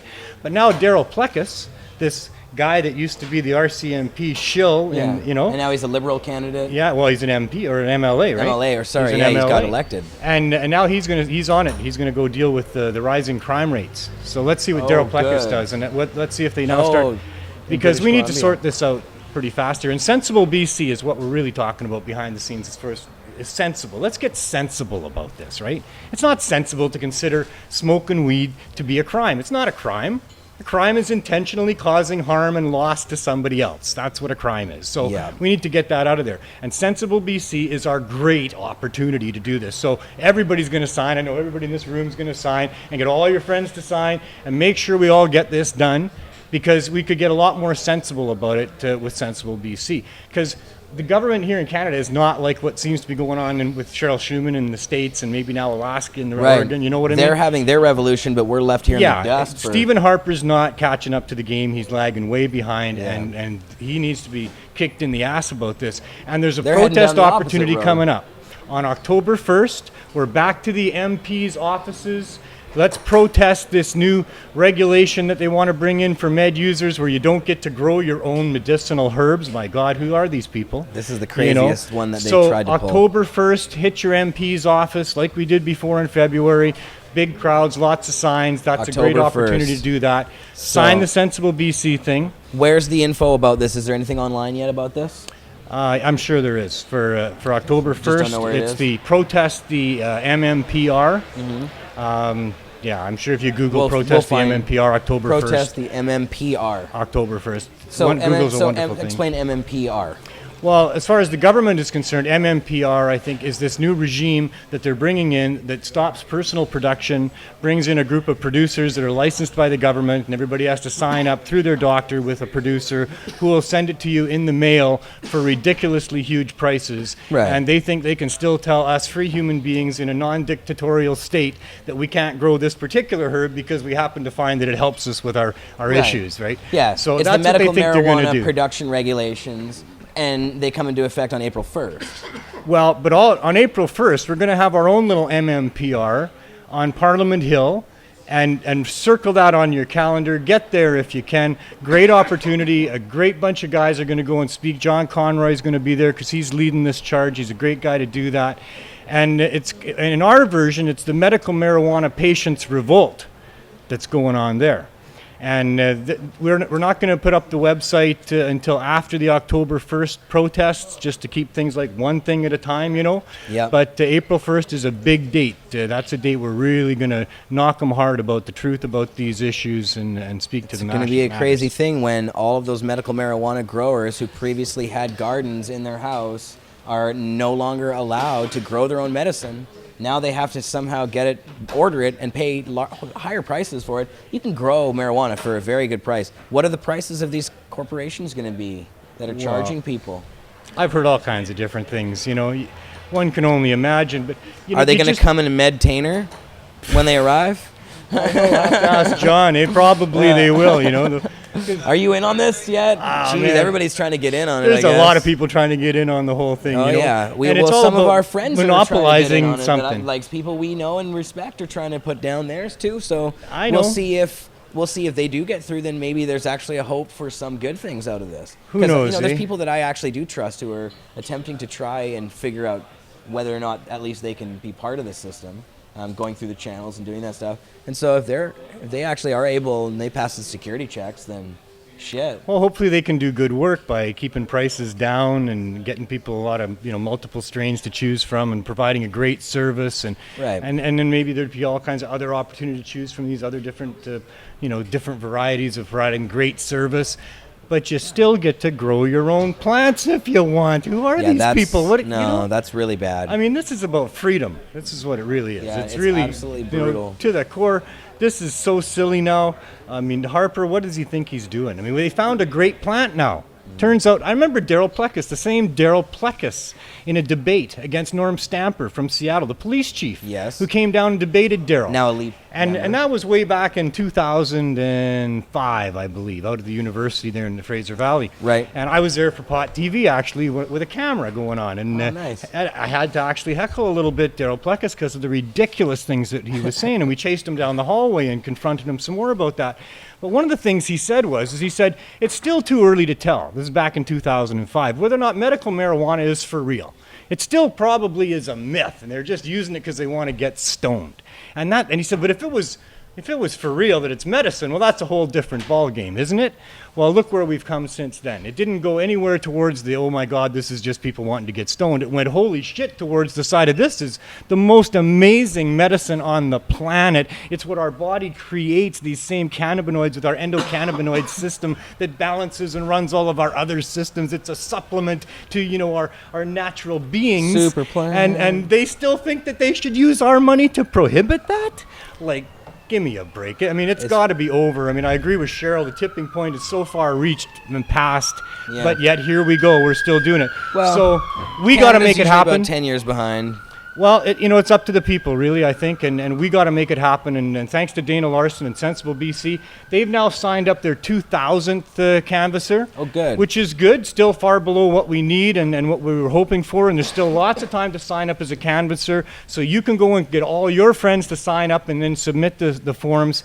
And we need 400,000 signatures, right? And we got less than 90 days now, probably 80 days now. So get on the Sensible BC thing. Let's make that work. Let's get out and protest the MMPR on October 1st at your MP's office, and April 1st, on Parliament Hill. If this ridiculous farce is still going on on April Fool's Day next year, let's fill the Hill with people that can speak truth to power. We'll put info on the front page of Cannabis Culture about all of the stuff that we're talking about. Cool. Thanks, Neil. Excellent. Always nice talking with you. Thanks for giving me a shot. That's right, man. Neil Magnuson, tireless activist, right here in the city of Vancouver. How you doing, Marius? I'm all right. How's it going over there?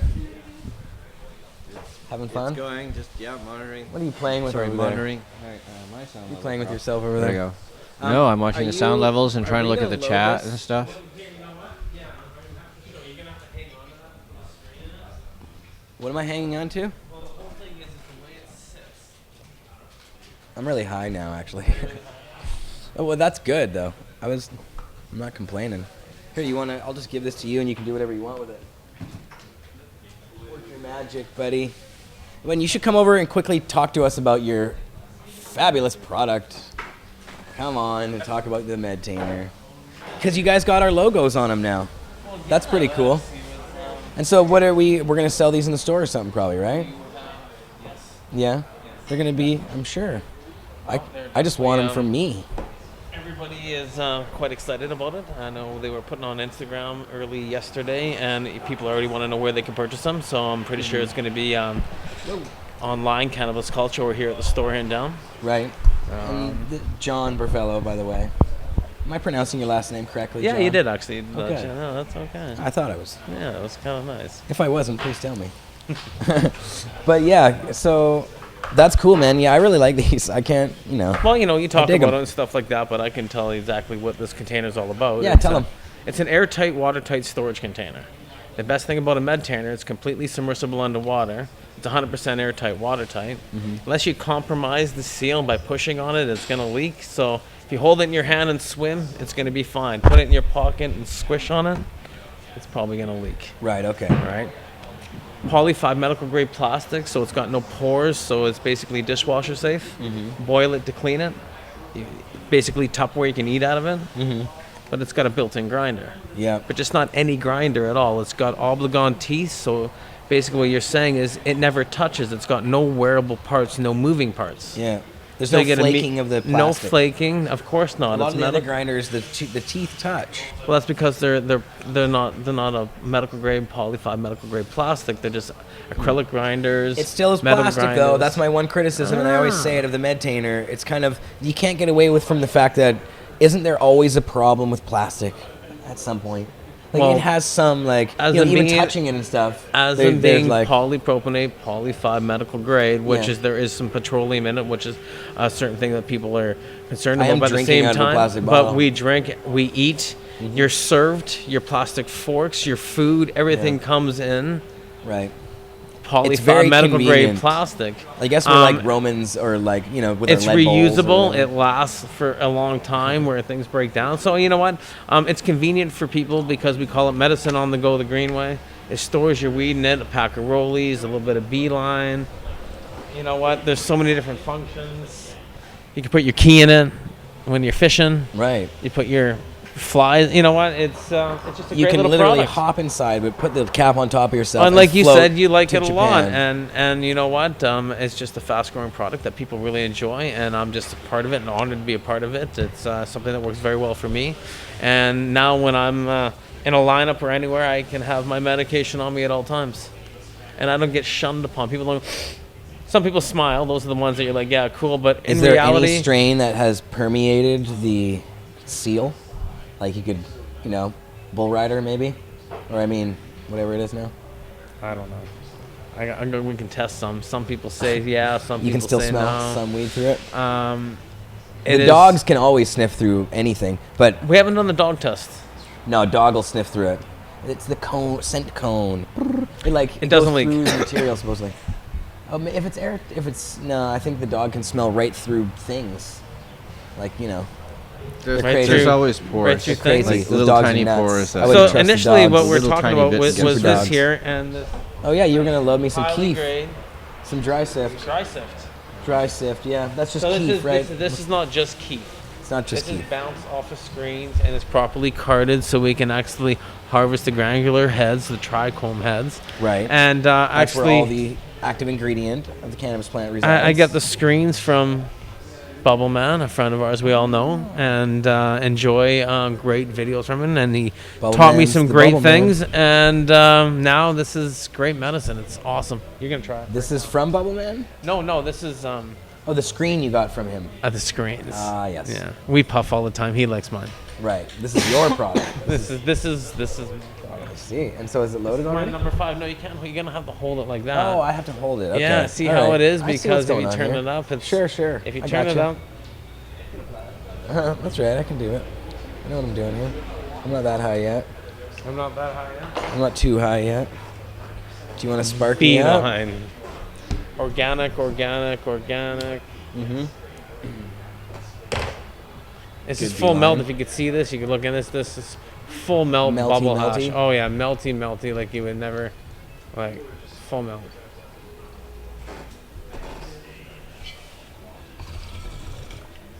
Yeah. This thing's a solid ripper. You know what? I was looking at that, and that looks just like the same as the beaker I have, but it's Oh, another one. does it? It Yeah, looks the same? identical. So it is a knockoff. Yeah, it looks like my first place TY bong. Oh, and who made that one? Roar, actually. Roar made it. Yeah, Roar. I was like, that looks like my beaker. Like I got it at home. Mine says TY on it. Oh. First place, Roar. There we go. It's got a couple more same. This is changed a tiny bit, but yeah, it's it looked familiar. Ah, interesting. So first-hand knowledge of a knockoff. There you go. So we're gathering information here about, because did you hear the controversy about these bongs? That Hearing the controversy. yeah, they're cheap. Well, they're definitely cheaper than a Roar. But it's a similar looking bong to a Roar, but it's cost you a fraction of the price, and it's solid. What do you think? Is that a bad thing to do? These guys, because they're like making a bong that looks like a Roar bong. What's your thoughts on that? If you're gonna make a bong, if you're going to come out with a new design, do something new, why copy somebody else? That's theirs. There's thousands of ways of making different perks, different bongs. Look at all the glass blowers out there. Everybody's doing something different. Yeah. Why copy somebody? Does it look exactly the same? And there's a little bit of a change. This is a little bit different here. Yeah. Bigger here. Yeah. And this is just changed. But does it look the same? Like these things and stuff? It's a very similar. Well, here, because at here, some here, level, the top, at that- some that- level though, right there's like here, it's a beaker bong, It's right? a beaker bong. So like my high guy here, for instance, I mean, there's not a lot of. If somebody made a bong that looked exactly like that, yeah, I guess maybe I'd be like, hey, that's like a high guy. But does it look enough like it to be? Would you call it a knockoff of a Ruhr bong? No. You wouldn't call it a knockoff? Well, not. You know what? I don't want to call it a knockoff. I'm gonna say it's a That's similarity. the litmus test, baby. It's a similarity to a roar because with the top here, because that's exactly that's on the top of my bong. It is like that? Identical. Identical. Mine are gold. That's identical. That's identical. That is no difference. I see. Okay. All right. This is something the same. How You about know the what? bowl? The bowl? Oh, that's identical. Identical. Yeah, my bowl does that, and it says TY down the side of it. Oh no shit. I want to see it. Yeah. Well, I don't. Well, I there think you know go. what? I might even have The bong here? not the bong, but the end. The bowl? The bowl. Let's check it out. Maybe. Maybe. Well, whatever. It doesn't matter. It doesn't matter. We actually should probably get back to business here. We kind of got off on a tangent there. It's okay. No worries. Well, but there you go. So we're collecting information. All right. Well, so I have an interview that I recorded this morning with Ed Forchion. He is the NJWeedman. Ed has run into some problems for pot. He's a pot activist. He's run for Congress a bunch of times. And he actually is a jury nullification advocate he's one of the most vocal jury nullification advocates out there. He actually was able to convince his jury to nullify, essentially, to find him not guilty, even though he admitted his guilt. So it's pretty crazy. They got him on basically a violation of his probation, and he is going back to jail for that because he didn't sign in within 24 hours of when he was supposed to or whatever. They like pinned him hard for it, and the judge is making an example of it. 24 hours? Yeah, I guess. I don't know. For what? He had to sign in for something within 20. I guess there was some period of time, but he didn't do it for within 24 hours of this time, and they like went nuts on him and went crazy. So his lawyer supposedly he's out said on that, bail for manslaughter or something, right? No. Oh, that. Yeah. No, it was possession. I know. Small possession. Like, give us a break. Yeah, no, it's crazy. But he'll tell us more about it in the interview. He talks all about that. I talked to him this morning, just Yeah. before they took him away to prison. That's disturbing that they actually put someone who's late 24 hours for probation or something, whatever. Right now, and You the can thing tell- we'll hear about more the about thing it. about Ed is that he has cancer, actually, a rare form of cancer, and the court itself has recognized that he uses marijuana as a medicine for his cancer because he has the same kind of cancer that Irv Rosenfeld has. Irv. Okay. He I've talked gets with Irv. Had a good talk with him. Great guy. That's right. He actually receives marijuana from the United States federal government. Yeah. He's one of the few people who actually receive it, sent to them in the mail by the U.S. federal government. In a tin. A big tin of it, 500 joints. joints or whatever Oh, yeah, it is, whatever it like is, a big ass tin. It's crazy. So the U.S. government is so hypocritical that it has marijuana Schedule 1, meaning it has no medical value at all, but yet it's sending people medical marijuana right at the same time out of the other corner of its mouth. So it's fucking nuts. It's crazy. But again, just like in this guy's case, the court is admitting that he uses marijuana as a medicine, but yet they busted him for marijuana. And in the state of New Jersey, where there's actually a medical program stuff, but he just wasn't, I guess he wasn't part of the program. And A program. Yeah, no. Or actually, I'm part of New a Jersey- program that really is. Yeah. Yeah. New Jersey. I'm not sure about New Jersey, actually. New Jersey. I really don't know. Recent changes. Oh, Big P. I didn't notice that they said they wanted him to pay. He shouldn't have had to pay. He was with the show. Oh, that's odd. I want to try something sweet. Yeah. It's probably already stoned, but this just got some flavor. Joint. Where did he go? Marius, did you see where Big P went? No, I didn't see him. Sorry. I mean, I saw him sit down, but I didn't see him leave. All right. Well, All right, so maybe we should just go ahead and play this interview now without any further delay. Nice joint. Wait, did I take this? Yeah, I did. What? That was really good. Thanks. It was so good that I totally forgot that I had taken it. Wiped my memory clean. That's been happening lately. I take a bond rip and I'm like, did I take that? Just using the table. We're not live right now. Oh yeah, we're live. Oh we're hell live. yeah! Yeah, I know it doesn't seem like we're doing a show right now, but yes, we indeed are doing a show.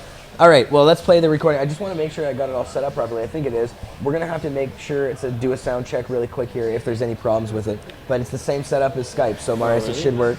Yeah. Okay. Are you in on the board there? Does it look okay?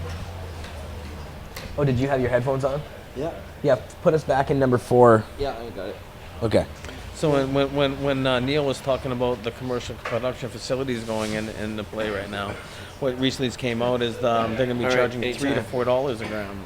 $3 to $4 a gram. Up to 30 strains. Who is it? How do we know any of this? This is what. It was just posted, I think, off of it's recent news. I read it this morning. Oh, I didn't see this yet. Okay. It's what they're proposing. Yeah. What we're hearing, right? And so who is it that's actually proposing this? Well, the whole thing is we've still heard nothing. I even talked to Health Canada 2 days ago. I just did a renewal, and I'm a big part of the MMA Coalition Against Repeal.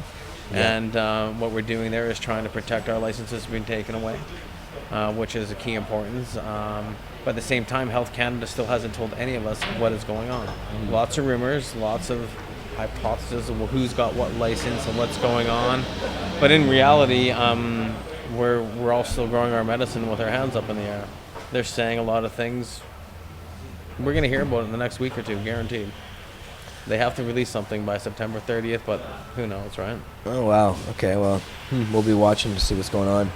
Yeah. All right, well, all right, how's the board now? You plugged in? Everything's cool? Yeah. Okay, we're going to go ahead with this one. And is the sound already on? I guess with the board, it's already coming through, so. Will you be able to turn my mics off? Yes. Okay. Okay, so I'm going to go ahead and play it then. Here's my interview with Ed Forchion, NJWeedman, just before he got locked away in jail this morning. That's crazy. Yeah, here he is. I'm here with Ed Forchion, also known as NJWeedman. He's one of our movement's greatest and most vocal advocates of jury nullification. He's also run for Congress a bunch of times. He's a medical marijuana user who's been fighting his own marijuana-related legal battles for some time. Ed's got some unfortunate news about his case for us today. Ed, can you tell us what's going on, where you are, and what's happening to you today? Yeah, well, in 2010, the New Jersey legislatures passed the Medical Marijuana Compassionate Use Act, which was supposed to protect medical marijuana patients from prosecution and imprisonment. 3 months after that act was passed, I was arrested with marijuana. I was charged with 2 offenses. One, I was charged with possession with intent to distribute and possession, simple possession. I had 2 trials. The first trial ended up in a split hung jury, but I was found guilty of possession at that time. And at the second trial, the possession with intent to distribute is the one where I had won, arguing that the law was wrong. You know, I was guilty of having a pound of marijuana, and the reason why I was charged with possession with intent to distribute was because of in New Jersey, anything over 50 grams, they consider it distribution. That was your intent to do, is to distribute it. So, but I successfully won that with the possession with the intent to distribute. I successfully convinced 12 people to disregard the law and render a verdict of not guilty, which got me a lot of accolades across the country. But quietly, the possession charge was a 4th-degree possession charge. Normally in New Jersey, you don't go to jail for it. You know, you don't. It's like a fine. It's a probation. Well, I was hit with probation at first in January. I didn't sign in to probation right away, and with within 24 hours, there was an arrest warrant for me and a fugitive warrant for me, and I was arrested and held for 45 days. The judge basically, at that time in March, basically I was in jail. I'm supposed to be going back and forth every month for my cancer treatments in California. So I was in jail, and I was forced to plead guilty to a probation violation, which there's a whole bunch of technical reasons why I don't think I was guilty, but I was in jail. I was supposed to be going to my cancer treatment the next week. I'd already missed one, and I was told to plead guilty, and they would let me out, which is what happened. I pled guilty, which, you know, in all the years everyone knows me, I never pled guilty to things. I fight everything. And, you know, with my health being held over my head, I pled guilty. And the judge then sentenced me to 9 months in jail. 9 months in jail in New Jersey really is that's 270 days, and really off of a 270-day imprisonment sentence, you'll do about 90 days. So they gave me credit for 45 days already, and now, today, I'm supposed to go to jail for this the remaining balance of 45 days. I think it's a travesty and an example of, you know, the tyranny that goes on with our war on drugs. And, you know, it's clear that I am a medical marijuana patient. There is a New Jersey law that protects it, but I got found guilty of possession because they still have the option in New Jersey just to charge you with the criminal statute or the protection of the medical statutes. In my case, I was charged with the criminal statute, which, by the way, the criminal statute statutorily says that marijuana has no medical value. It's a Schedule I drug, thus illegal. And that's why I was charged and prosecuted. Right. Wow. So there's just I mean, there's so many things going on here from the beginning that are just brutal. You know, I mean, obviously you're a medical marijuana patient. You shouldn't have been troubled for it in the first place by it. But now in this latest round here, and they're, you know, giving you 9 months straight away for this, and you said most people don't really go to jail for this, and they had told you that you wouldn't. It's bizarre. Do you think that you're being targeted for who you are and because you're an activist? Oh, absolutely. You know, over the years, I know I've pissed off the system here in New Jersey. I'm pretty much the most vocal advocate for the legalization of marijuana.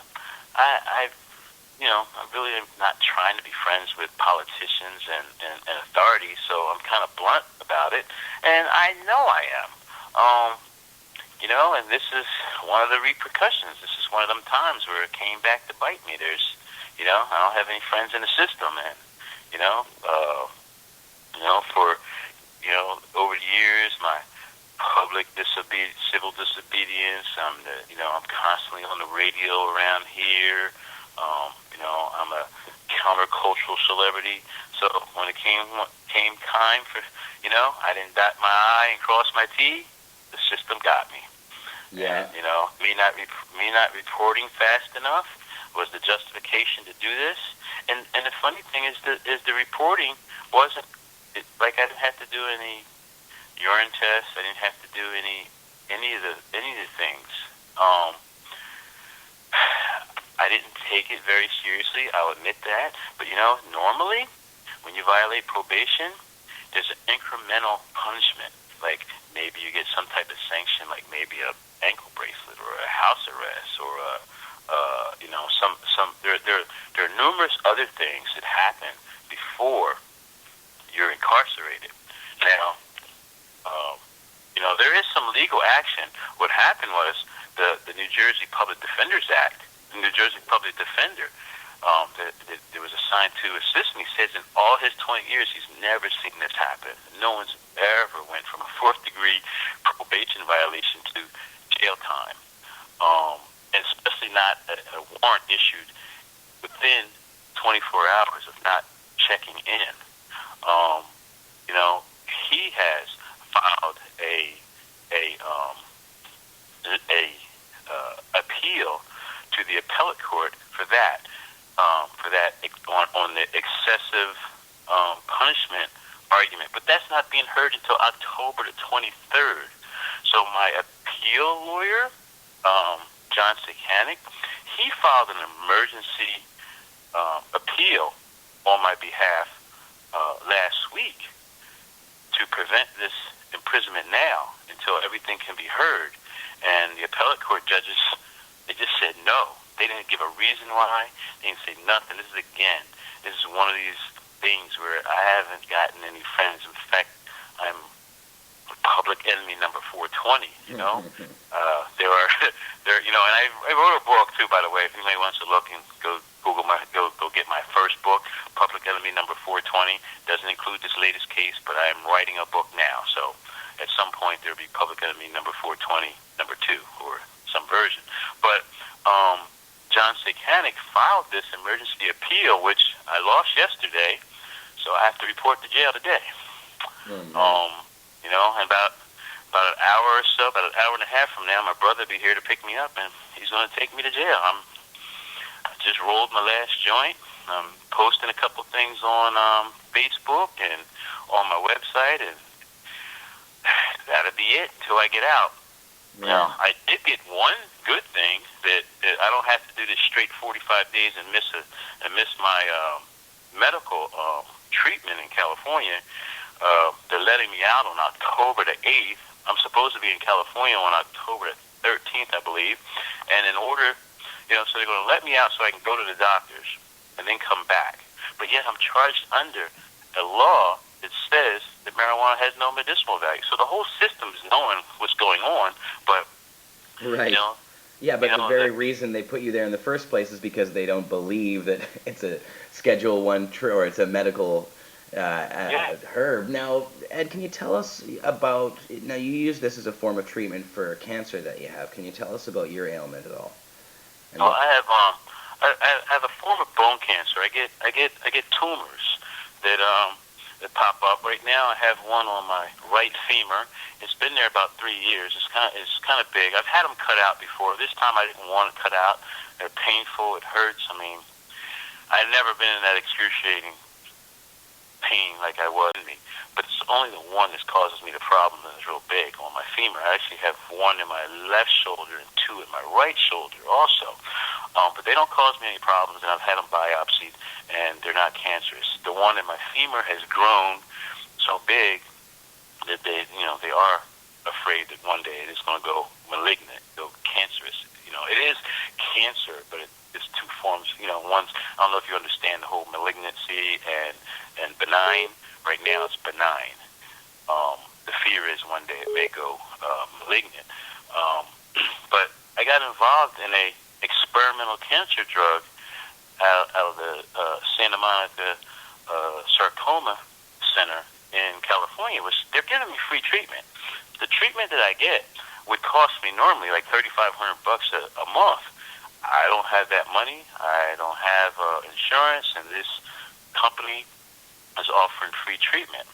Now, there's other treatments around the country that I probably could have gotten, and even right here in New Jersey. But this one, I was on it in California. It's been working, and I don't really want to change treatment. If I came to New Jersey, matter of fact, I did at one point because it became a hardship to go back and forth to California. That I had checked here in New Jersey, and because I don't have health care, it's a problem. If I get charity work, they wouldn't do all the extras. I could get it cut out, but then I wouldn't get any therapy. I would get a lot of the extra stuff. I wouldn't get the follow-up care, the x-rays, the MRIs, and all that. Whereas this place that I'm in California, they do all that. I get all my blood work done. I get my x-rays, my bone scans, my MRIs. It's part of a study. Like, they are interested in helping me, so that's, I don't want to lose out on that, and this is what I got to do. There's actually, I don't know if you ever heard of Irv Rosenfeld. Yep, definitely. We have pretty much the same condition. His, he gets more of them than me. I get what they call giant cell tumors where they're big, and they're, I may just get a couple in my body. Whereas I understand from his condition, he has a bunch of small ones. But we have like pretty much the same condition. It's in the same family of conditions, and the U.S. government gives him 300 joints a month. That's right. Yeah, Irv is one of the very few people in the U.S. who actually gets medical marijuana from the federal government. Yeah, and we have the same condition. I've been in prison twice now for speaking. And in fact, I really feel like I'm being jailed this time for speaking once again. But speaking out in support of legalization. I don't know if you remember or if you know about it, but basically 11 years ago right now, I was in jail for making pro-legalization commercials. If you Google this term, NJWeedman and censorship, you'll find a webpage of mine where I had made, commercials advocating the legalization of marijuana. At that time, the politics of pot in New Jersey, state officials threw me in jail, and I spent 5 months in jail before a federal judge said this is a violation of his right to freedom of speech because I had filed a writ of habeas corpus, and the judge agreed and ordered the state to release me. And this jailing right now is pretty much the same thing. I've been publicly advocating for the legalization of marijuana the last couple of years, again, very publicly. I just beat the state, publicly in this in the possession with intent to distribute case. And like I said, technically, yes, I did not report. I believed I had more time to report, and I didn't believe they'd slam me. The judge gave me an opportunity to go to California and register my probation in California. It wouldn't have worked. I had numerous reasons why I decided not to do that, but I got slammed, and I again think it's more for what I say than what I did. Right. Because no one goes to jail for a 4th degree marijuana possession charge in New Jersey, and no one goes from a 4th degree probation sentence to jail time either. I mean, this is extreme, and this is what I'm saying. The public defender's office has filed a brief. This lawyer, John C. Koenig, who's a very well-known lawyer, he's filed on my behalf. He's actually he's out of my dollar range, but he was very supportive of this movement, should I say. He thinks marijuana should be legal. He's been hearing me and following me for years. He helped me a couple of years back, and when this came up, he helped me, and he's like, dude, this is so personal with you. Like, he couldn't believe. He thinks he followed a pretty good argument, and these judges said no. And gave no reason, just said no. So I have to report to jail, and there's no sense in running or hiding. I get 45 days, If I don't do this 45 days, they'll probably charge me with absconding or something and try to give me a couple years, Right. So I got to do the 45 days. Luckily, I at least got one thing. They're splitting it up, so I'm going to do like 18 days right now. I'm going to be out for 10 days to go do my cancer treatment. Then I got to report again for another 20 days or something like that. Or I got to do like 45 days. Yeah. Wow. Wow, it's nice. I'm glad to hear that they are letting you out to do that. That makes it easier. But I mean, still. That's the hypocrisy of it. Yeah. I got charged and convicted on a charge that says marijuana has no medicinal value. A Schedule 1 criminal violation. But yet the judge is bending over backwards, or at least he's made it. I think it was public opinion. I don't think he wanted to have me missing my cancer treatments for his, for this. Right. Publicly it looks bad. But just the idea that they can put you in jail for something that they themselves are acknowledging and releasing you for as a medical treatment is just absolutely ridiculous. Wow, it's crazy, man. Well, and this is just one of those cases where it points out exactly the flaws with our drug war on every level. And, and of course, how the law really works, how they target people they don't like. You're definitely not the first marijuana activist who's been targeted because of his activism. There's some pretty good ones in jail right now because of the very same thing. So, Now, Ed, I know you don't have a heck of a lot of time here. You're going to be moving out pretty quick here. But once this is done, is that it for you then? I mean, once you serve, they got nothing else. They can't get you on anything else. That's the end of the road. You know, years ago I moved out of New Jersey because of all these problems. But you know, last April, I was a passenger in a car, and the car got pulled over for a light being out. And next thing I know, I caught another charge because I had marijuana in my pocket. I had 2 joints in my pocket. And so I still have that one hanging over my case, and they can give me 6 months for that. Wow, and that's a possession charge for 2 joints. Yeah, man, this is New Jersey. A lot of people don't realize our drug laws in New Jersey are just as bad or just as draconian as, say, deep down south, you know, of the surrounding states around us, Pennsylvania, Delaware, New York. New Jersey has some very severe laws if the judge wants to do that, you know.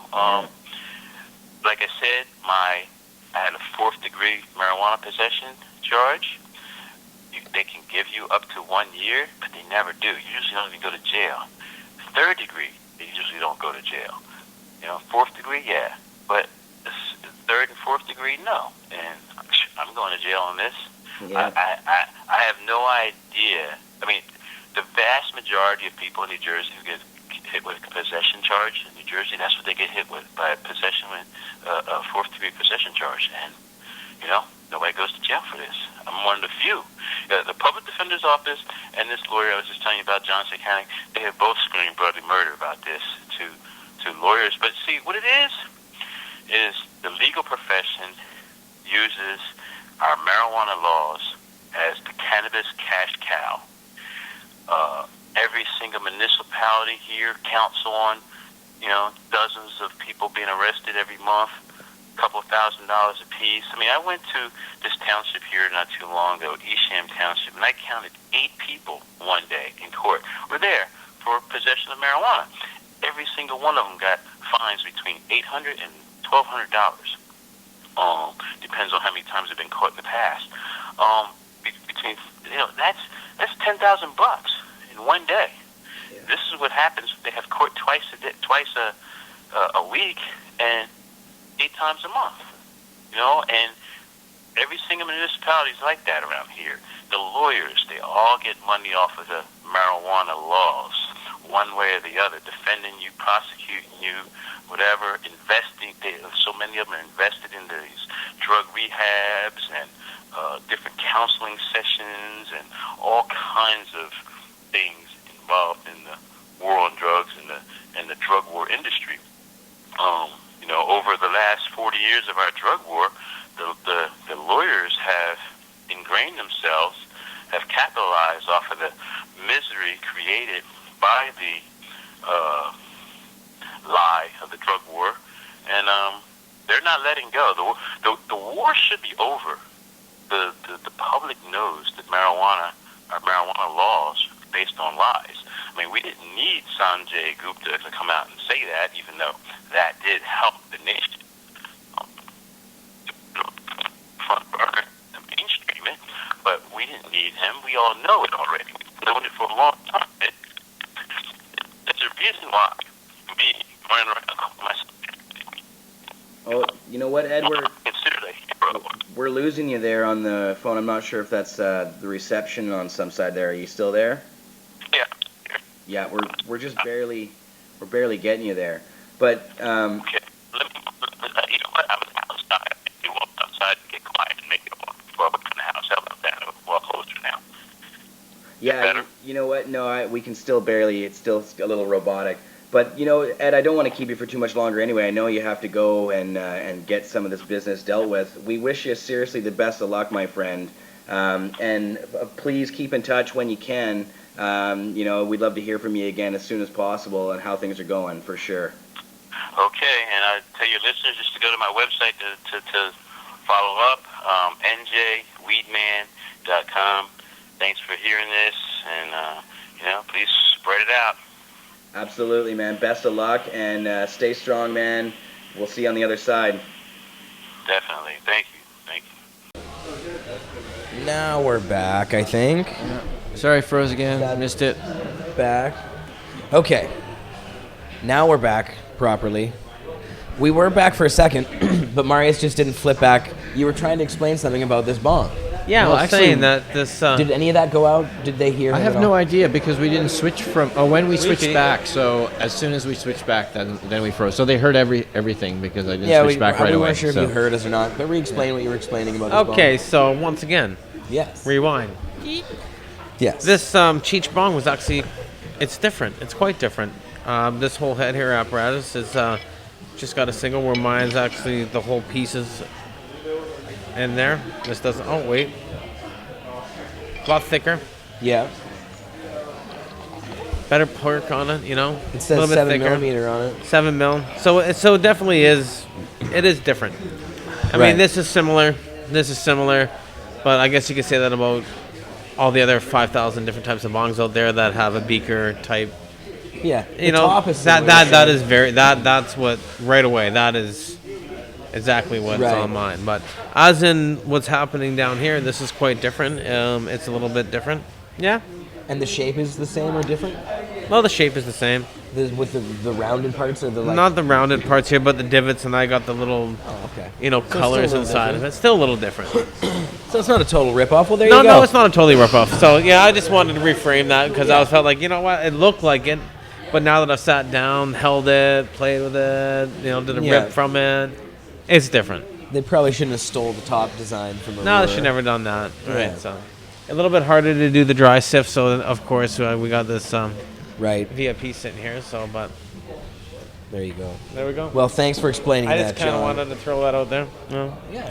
A little bit of truth in the matter. Well, you got to, you know. Because we were doing a critical thing about it. Just to Yeah, we see- were. trying to collect information about them to see if they're. But it is definitely well, I have one. They just gave them to us for free, so. I got one at home. I got that Cyclone one with the perk on the Oh, yeah, bottom. did you buy and it or did they give it to you? They gave it to me. Oh, nice. Yeah, I had this actually in my hand, Oh, and he yeah. looked at it. It was a honeycomb perk with that Cyclone in it. It's Yeah. sitting at home, and it's smooth as it's smooth as fuck, man. It works great. Nice. I like There it. you go. It's sitting there. We were puffing on it yesterday, you know. Yeah. Puffing on this one today. So, I guess we're not hating so much on the old No, cheese we're not bongs. hating on it so much. No, they gave. See, it's hard to hate on it when they gave it to you for free or whatever, but that's we're announcing No, but it's exactly. still Yeah, if like it- really, it's not a piece of shit.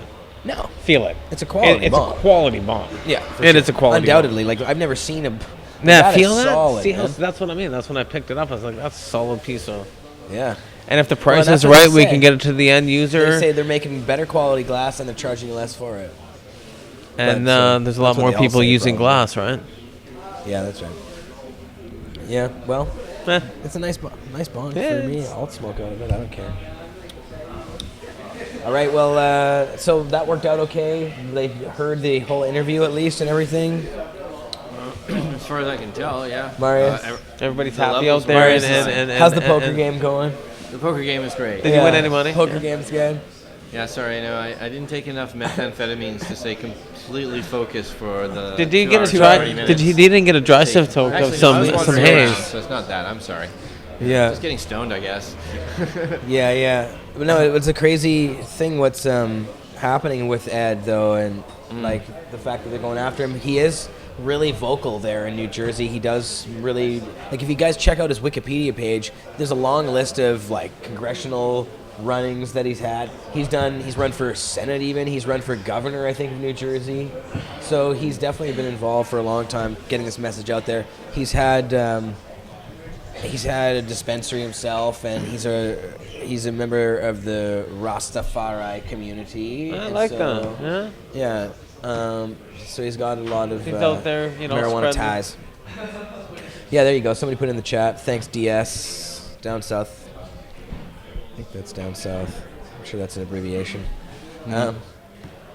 Okay, well, yeah, that was pretty. Do we have any more videos or anything, Marius? We played the Cheryl Shuman one. We're gonna play one of them. I think there's a couple of I more don't videos. think. yes. Oh, it was the Sensible BC ones that we couldn't play today.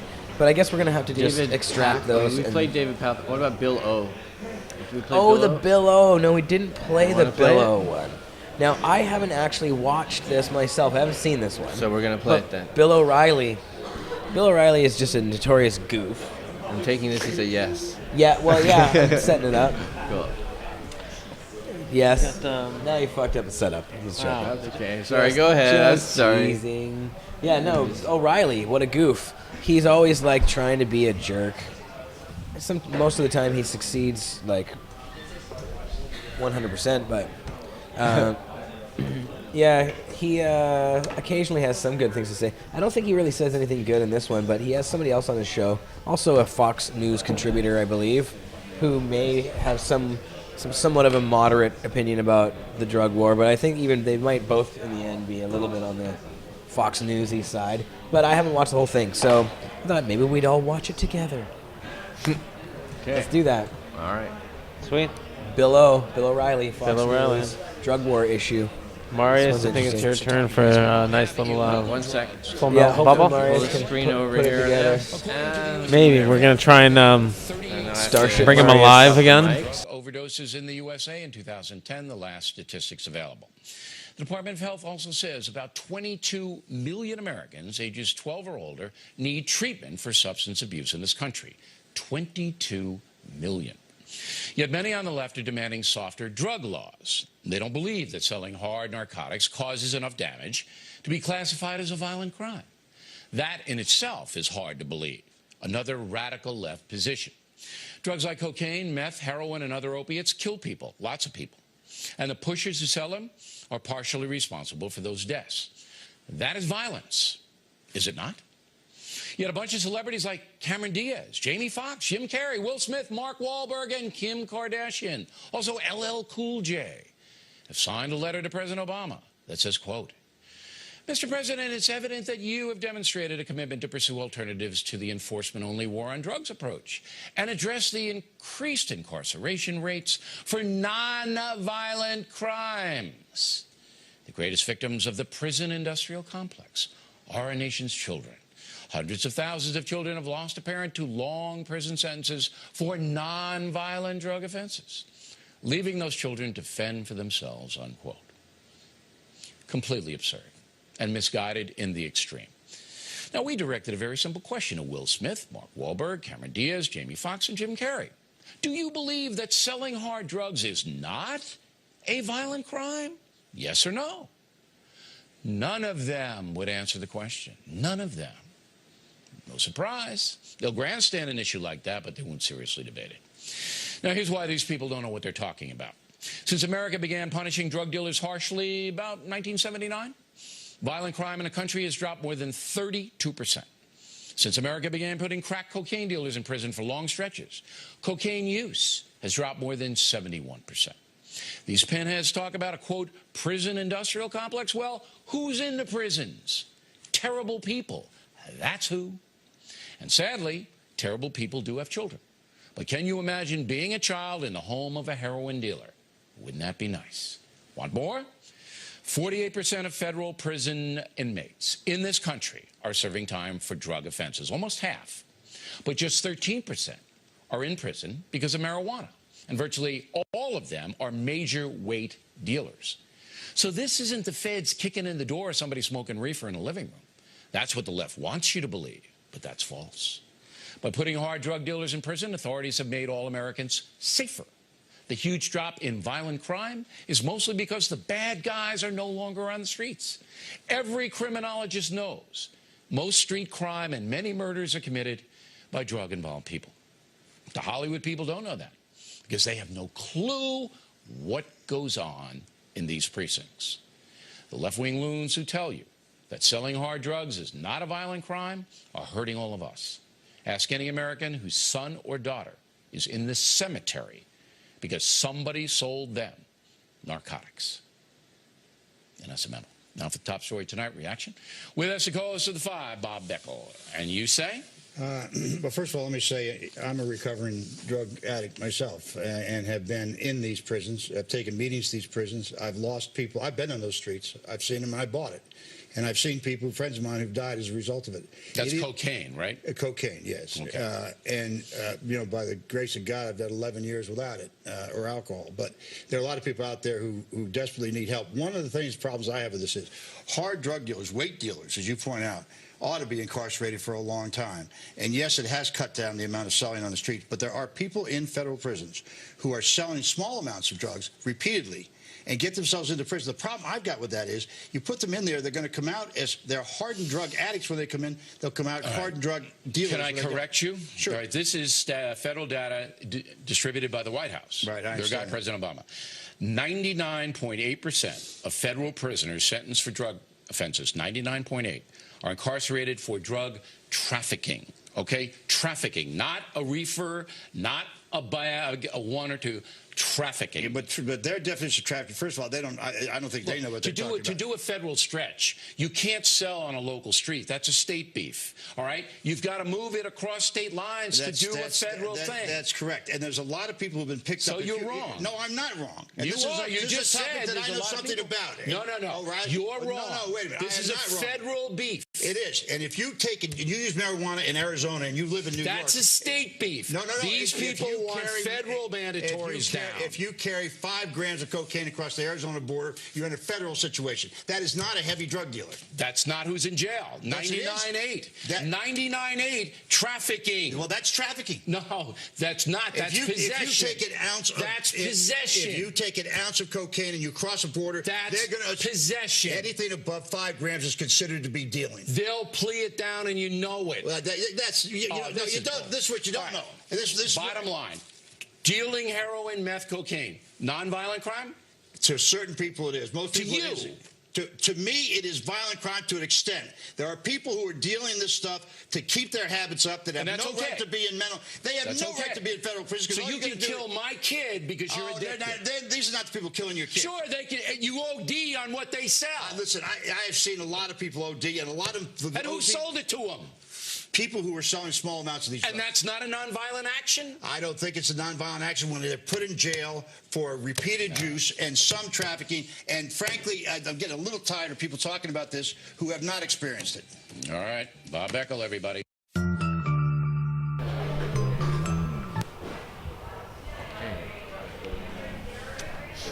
O'Reilly, Fox News. Yeah, so there you go. It is what it is. Well, I guess it's already 6:30, so it's been 2.5 hours today. Wow. It was a pretty good show for the most part. Yeah. Yeah. It was. It's always a good show when we're here educating people and giving them good news about this great plant. That's right. Right? There you go. Every time that we're on here discussing this and educating people, it's a great show. Good show. Great show. When you say it, great show, guys? And getting pretty high at the same time. Marius is high over there. Great. Well, we woke him up with a little bit of... Marius the Tiger. Did you like that? Was that a good hit there? It woke him up. Look at him. Who, Marius? Oh, I'm yeah, he looks real a awake little over sativa there. hit there. Yeah, I'm totally awake here. There you go. Yes. Yeah. Oh, man. Well, there you go. I guess that's the end of the show. That's anybody. I'm ending the show. A Big thanks to yibida, everybody. yibida. Thanks to everybody. That's all, folks.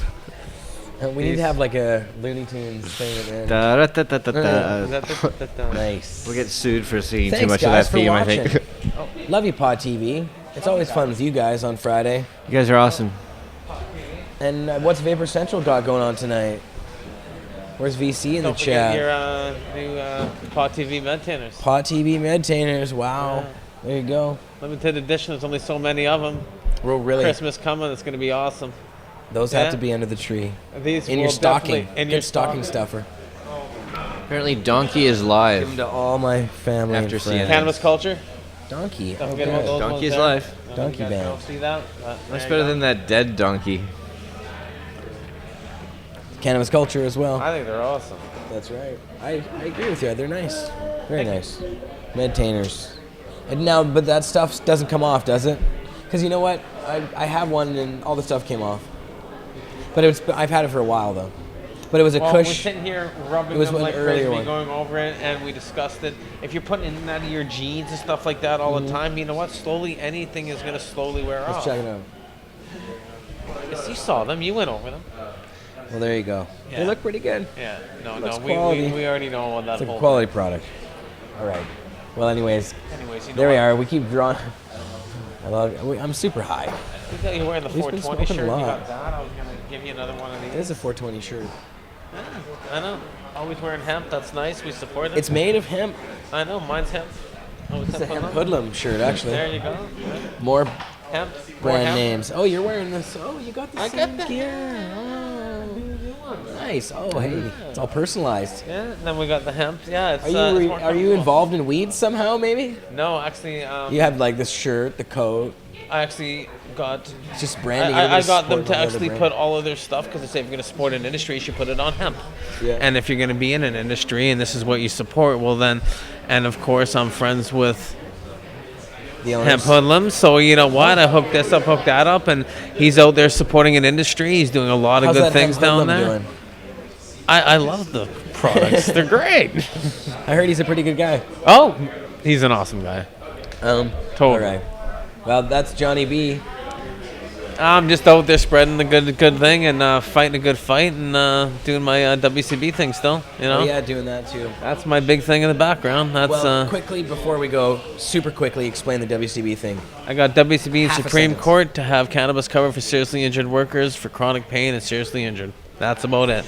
Been fighting them for about 6 years, and next year we'll make it more public. We got some funding going on, which is my whole MedTainer thing and stuff. And So WCB is on board with cannabis. no, not at all. That's Well, why. how does that work? Explain to me what's going on. They denied me for my cannabis use. They give me $1,500 a month for OxyContin and for pharmaceutical drugs. Right. Even though I've gotten off all my pharmaceutical drugs, I'm published on it. Now I use cannabis purely for pain control. They said in the files it says they have to do all costs related to my injuries, but they will not cover my cannabis medication, even though it's federally So how did prescribed to you get me. them how did it? Well, we haven't got there yet. I'm in Supreme Court. I see, I've okay. lost 21 different appeals. I've been fighting them since 2006 on this. Holy And crap. now we sit in BC Supreme Court. It's been, it's a big court case. It's just, I'm learning. It's a thing. And they should cover exactly what my medication is for. And that's why I'm doing this. And you know what?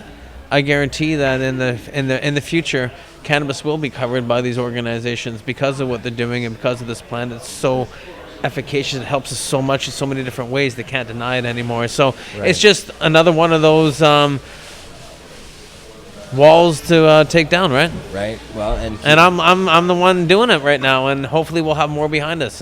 But right now I'm doing it, and that's what I believe in, and it's it's what I'm about. Awesome, man. Pretty much. Well, good on you, brother. Thanks, dude. Always love having appreciate you. that. Yeah, thanks to everybody else. Big thanks to Cheryl Shuman for coming on the show today. That was great. Skyped in. And thanks to NJWeedman himself, who was totally cool enough to talk to me this morning before they dragged him away. Basically, he had to go and turn himself over today. So we wish him the best of luck. Hopefully it won't be too rough on him. And then he's going to go away for his treatment about halfway through and come back. Yeah. So, yeah, it's a crazy, weird, hypocritical thing, but at least he gets to go and have his treatment. So we wish him luck on all of that stuff. Hope it's not too rough on him. But, everybody else, like Megan, that was fun. Thanks for coming on and taking rips. Pete 2.0 was in there, lots of others. Oh, and Jody's sending me a text message. Oh, Jody. All right, guys, peace. Thanks for watching, and we'll see you again next Friday as usual. Of course, we do all kinds of other shows on Pot TV that you should check out. We're actually having our web team work on a scheduling system right now for us. It's going to be on the front page of Pot TV, somewhere on that left-hand sidebar. There'll be a scrolling menu system, and that'll have all the latest shows on Pot TV and stuff. So it's being developed right now. That's awesome. Yeah. There's actually a bunch of stuff in the works. We've got a bunch of cool new website improvements coming up soon. So we've got a really great new web team that we're working with that we like, and they have all kinds of, they know exactly, they can basically do everything that we ask them to do, and it's going to be fun. You know what? That's awesome. Yeah. It's going to be nuts. All right, guys, do a 24-hour show, says Valley Boy. That'd be fun. One time we did a 12-hour show. We did a Mark Emery fundraiser broadcast that went for 12 hours.